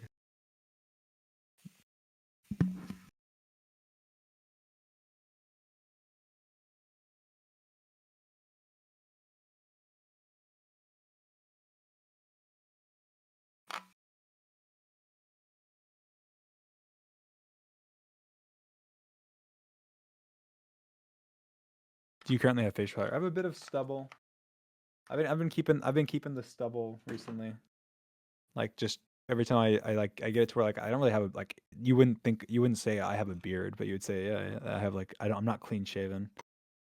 I've been liking that look recently, so that's been my go to.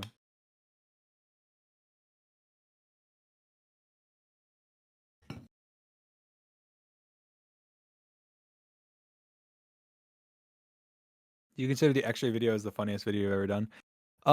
I mean, mm, I don't know. Maybe. I think that there's been so many funny ones. I really like the whole like Monster bacteria one. That one was hilarious. We've done a lot of really funny videos.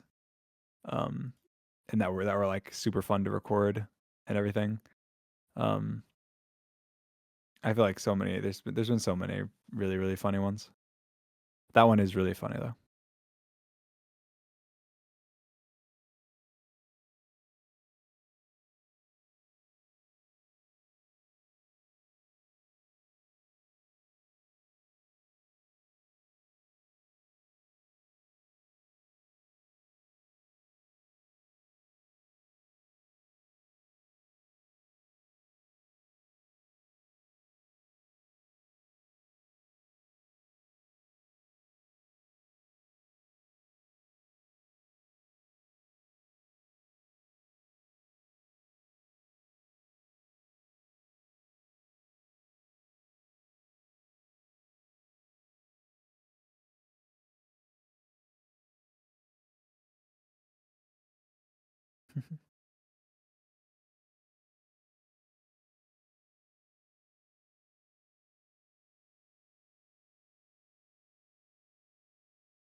Are you gonna cut your hair before the meetup face reveal?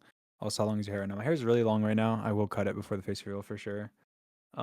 I won't cut it like short though. I like my hair long. It just needs to not be as like rat's nesty as it is right now. So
It's kind of funny. We were talking about it before that. Me, Satnam, and George's birthdays are almost exactly like evenly spaced out, like almost exactly perfectly evenly spaced out.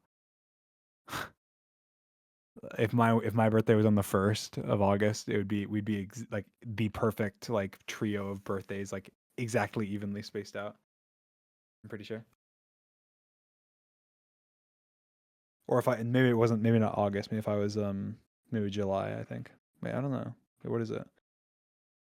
I think his is George's is November and Southampton's is March. Wait, did I just butcher that? Is it May? Oh god. Oh god. Oh no.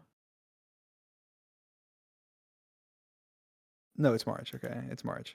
I'm looking it up now, but I hadn't looked it up yet. It's March. March 1st. Okay. Um, March 1st.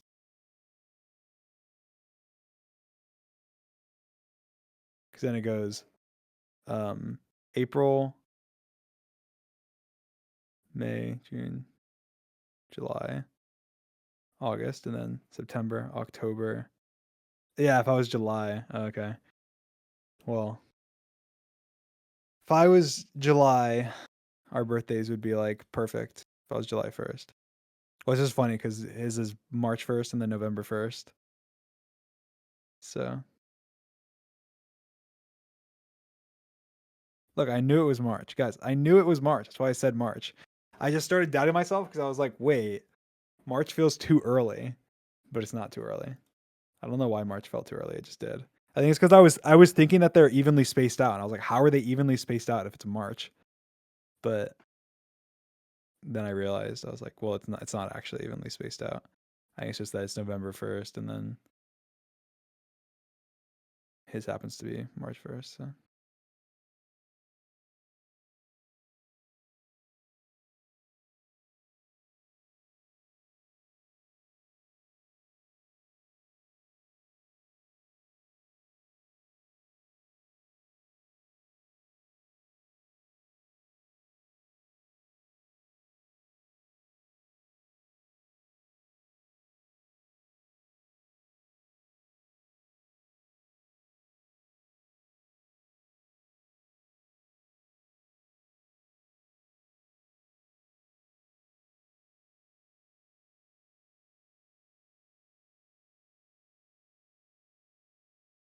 Yeah, it's kind of awesome actually that I've won MCC in August 3 times, and my birthday's in August. It's my month, my birthday month. That's kind of awesome. Do you have your Minecraft open right now? I don't.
Mm, mm, mm, mm, mm.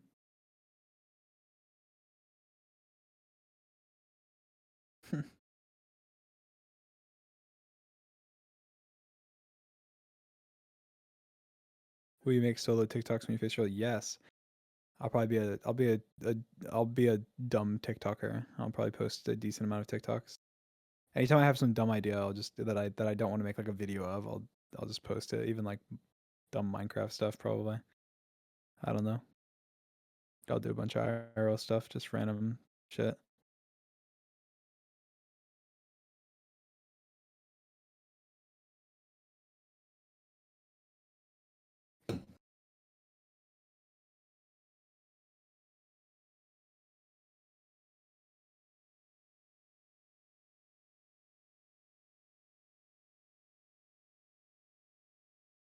Hmm.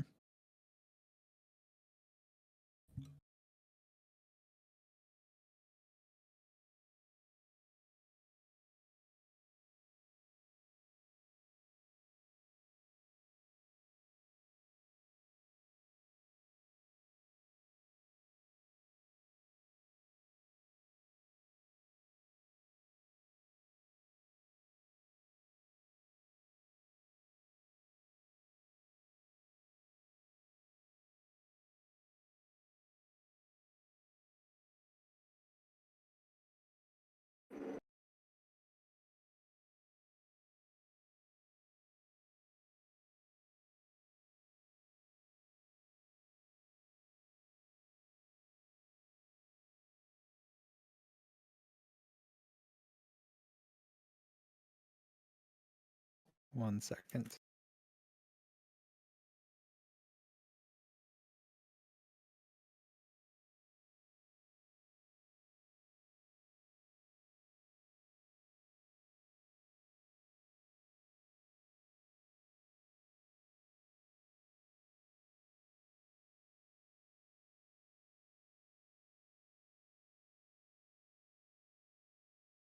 Uh, 1 minute.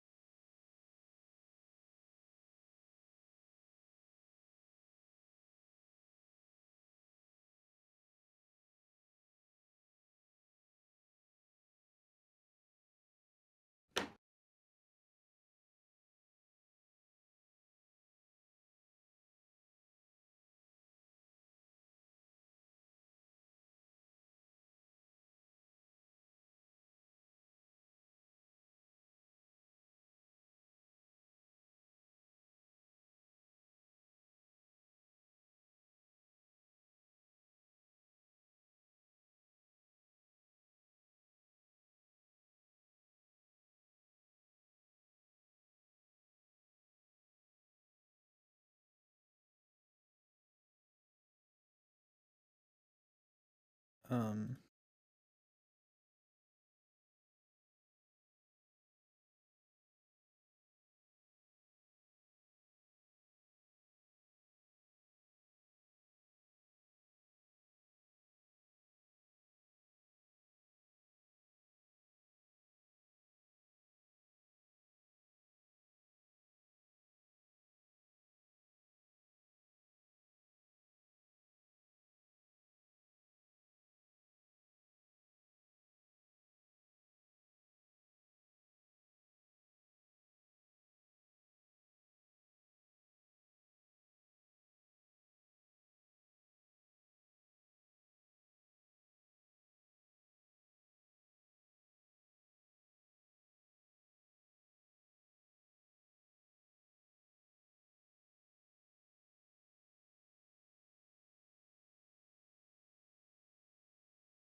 Sorry guys, give me another minute.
Okay.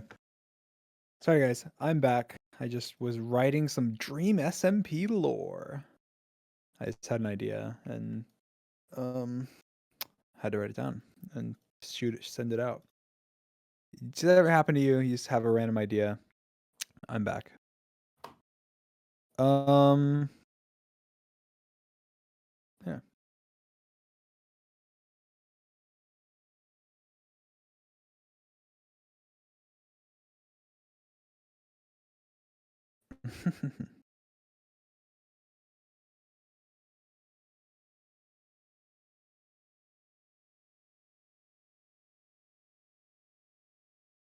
All I'm gonna say is you guys better be ready for these next couple weeks for Dream SMP lore. Better be ready. Lots of stuff.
Um,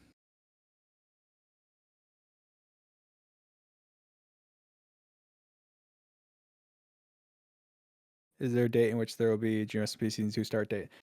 No, but you guys will know. Well, there is a date. The date has been decided. The date has been announced to the Discord. The Discord is.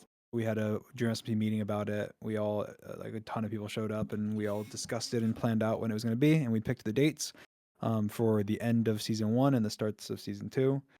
So those dates are chosen, and you will know them, but you won't know them in advance. You will just know them as they happen. You will know the start date of season 2 in advance, but you won't know the end date of season 1 in advance. It'll happen, and then the start date of season 2 will be announced, and you'll be like, "Oh shit!" And then it'll happen. And both take place confirmed within the next month. So from now until September 22nd, both the end of season 1 will happen and the beginning of season 2 will happen. I'm not going to be more specific than that. But I can say that as far as I know, everyone that is a part of GMSP Season 1 is on board to be a part of GMSP Season 2, at least for the start of Season 2. And everyone has talked about and discussed how things are going to work and the rules and everything. Obviously, there's been disagreements here and there on certain things. There's been discussions and votes and everything. But we've laid out a great plan, and should be a lot of fun. There's in a lot of ways it'll be going back to the roots of the Dream SMP, and everyone will be streaming it a lot.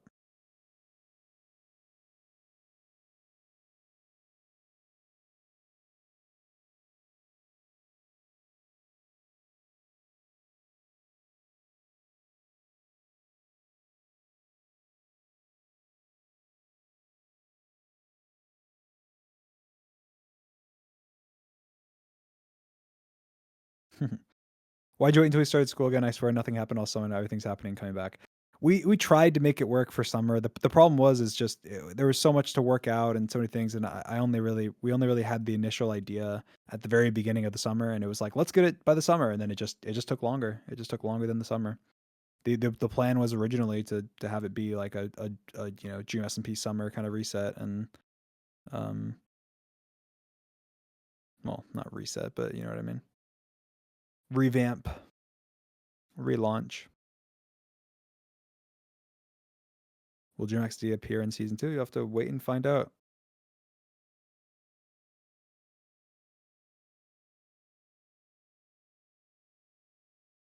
Will season 2 start canonically right after season 1 ends? Season 2 will start canonically after season 1 ends.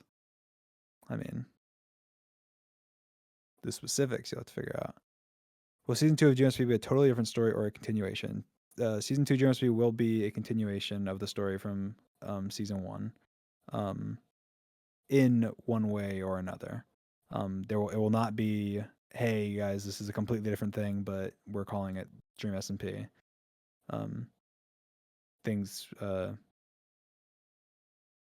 it will be still the same story. It's just like a TV show. It'll be a different season, so there'll be new stuff happening, and it will be different enough.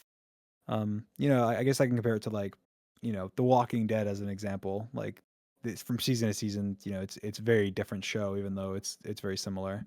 Like they'll one they'll be at the prison, and then the next season they'll be at the barnyard, and the next season they'll be et cetera, et cetera. So I think it's very very akin to that, versus a completely different thing. But it will be different in a lot of ways. But it'll be different because of the story and not because of anything else.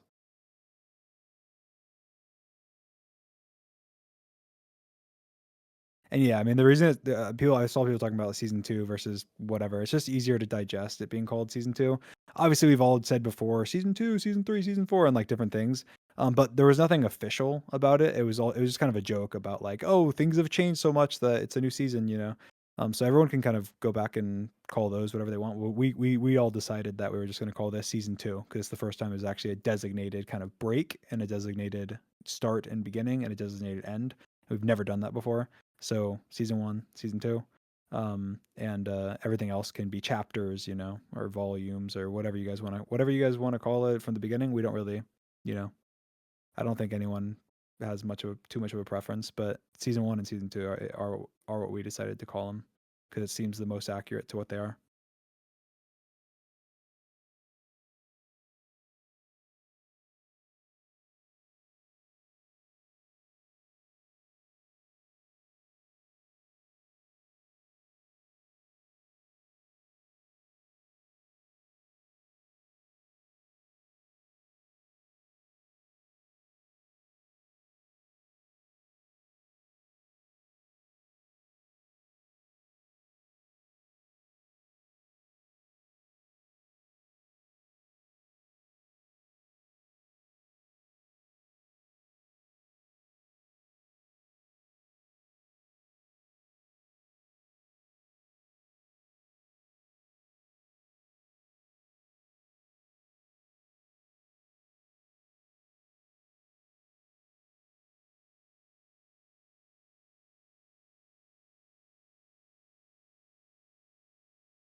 It's kind of cool. I'm just looking at a post on the MCC Reddit, and it's about me and George's synergy in Battle Box. It's kind of cool. We had really good teamwork.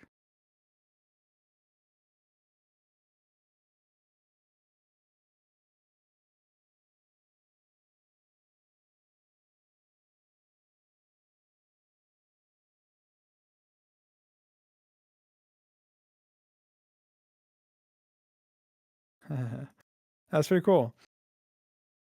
Um, Pretty cool.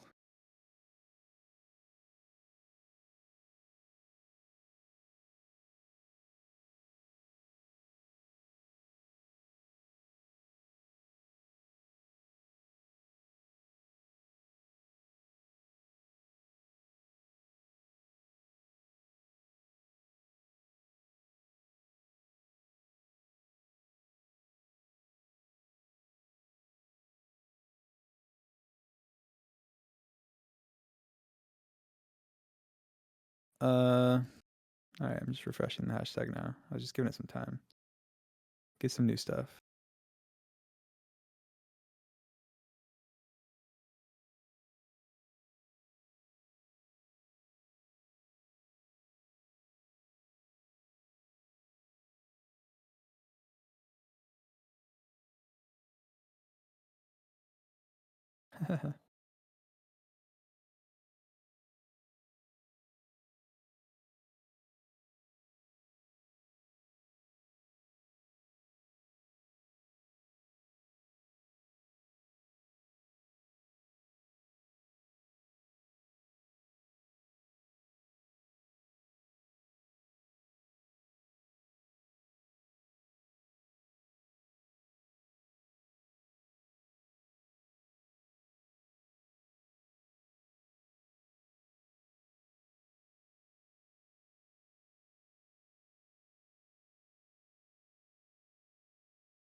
How are you spending the rest of your day? I don't know. I don't know. I don't actually know. I want to take a bath at some point. That'll be relaxing. That'll take about an hour, an hour bath. Might play some Minecraft. I don't know.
I'm being quiet. I'm sorry, guys. I'm just doing stuff. Like I'm just here with you guys in silence, just chilling. All right. You guys can do your own thing. I'm doing my own thing.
It's your birthday today. Happy birthday.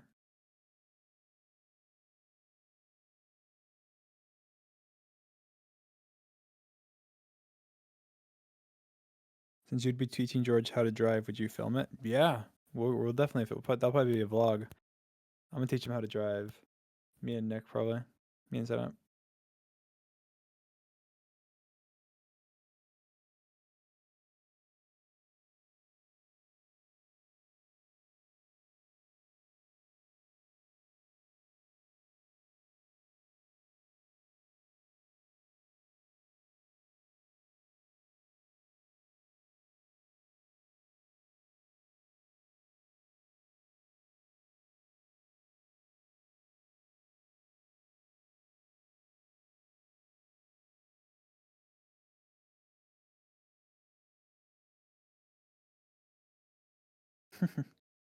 Is Setup more Setup or Nick tier? It just depends who. I feel like I just only when I refer to him as him doing something in person, I feel like I almost always naturally say Nick. And when I refer to him doing something online, I almost always naturally say Sapnap. So I feel like it's pretty a natural flow. Like usually if we're in person, I very smoothly call him Nick. And usually if I'm talking to someone like IRL, I call him Nick or you know whatever. But I feel like it's pretty. That's why I think that time the reason I said Nick is because I was picturing him in real life teaching George to drive in real life, right? So that's why I said Nick. I feel like it's pretty natural. I feel like he's both. It's just depends who I'm referring. Like if I'm referring to him in person or not.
I don't think George will call us, but I think George will call me Dream mostly. I think it'll slowly change over time, but I think he'll mostly call me Dream. They've just been calling me Dream for so long.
I feel like it also helps that dream is like one uh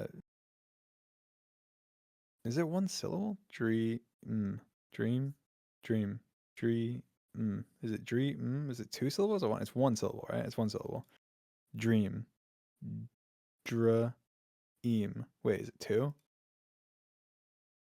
Dream, dream, dream. It's just one syllable. Dream. It's just one syllable. I don't know. I think it's like it sounds more like a name. It's one syllable. It sounds more like a name than like Sapnap or like George Not Found. Like it sounds more like a name. So I feel like people are more comfortable calling me it and would probably be more comfortable as being like Dream, like in person or whatever if they need to like call me. Versus like it is kind of weird being like Sapnap. Like if you're in person, I don't know. I think anything that doesn't sound like word. Obviously, Dream is like a word as well. So I feel like the fact that it's a word and it is one syllable and it kind of flows like a name. It's not like weird. Um, I feel like makes it more likely people just keep calling me Dream in person. Um, versus like, yeah, I don't know, calling somebody something else seems weird.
That's funny.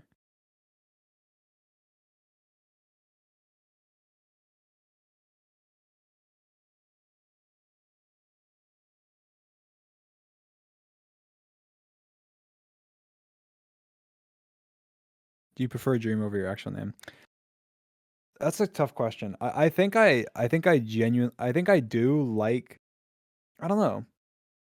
I feel like they feel very interchangeable to me. Like sometimes I guess I'm so chronically online, but like sometimes I call myself Dream on accident. If I'm like thinking like in first like if I'm speaking kind of in like a way where it's like I don't know.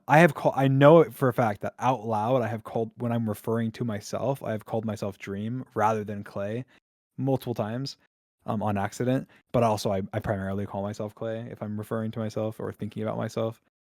Um uh, but I feel like they're I feel like I've been Dream, um, at this point in my life, now longer than I haven't been Dream.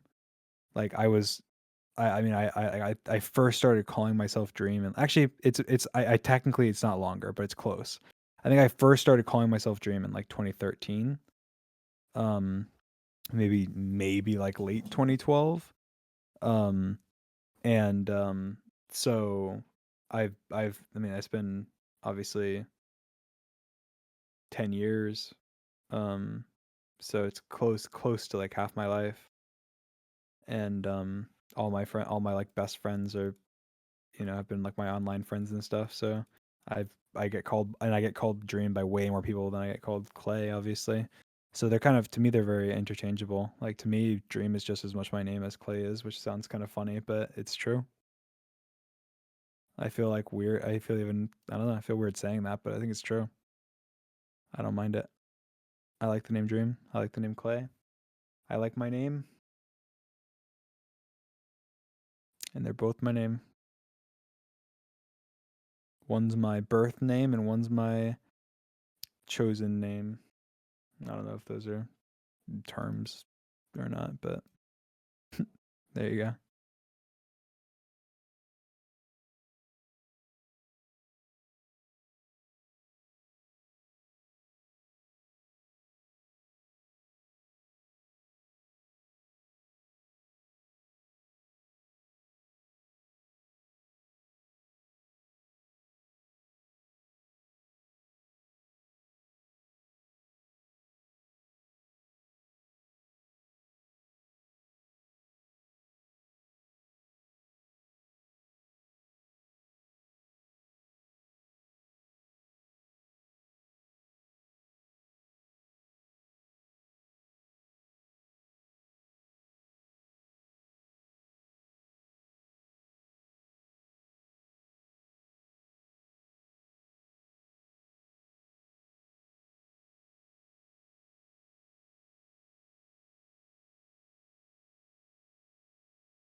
All right, guys. I'm gonna go. That was fun. We were there for a while, right? I don't know how long we did this for. Quite a bit though. It feels like a while. Couple hours. See you guys. Love ya. Peace. Talk soon. Bye.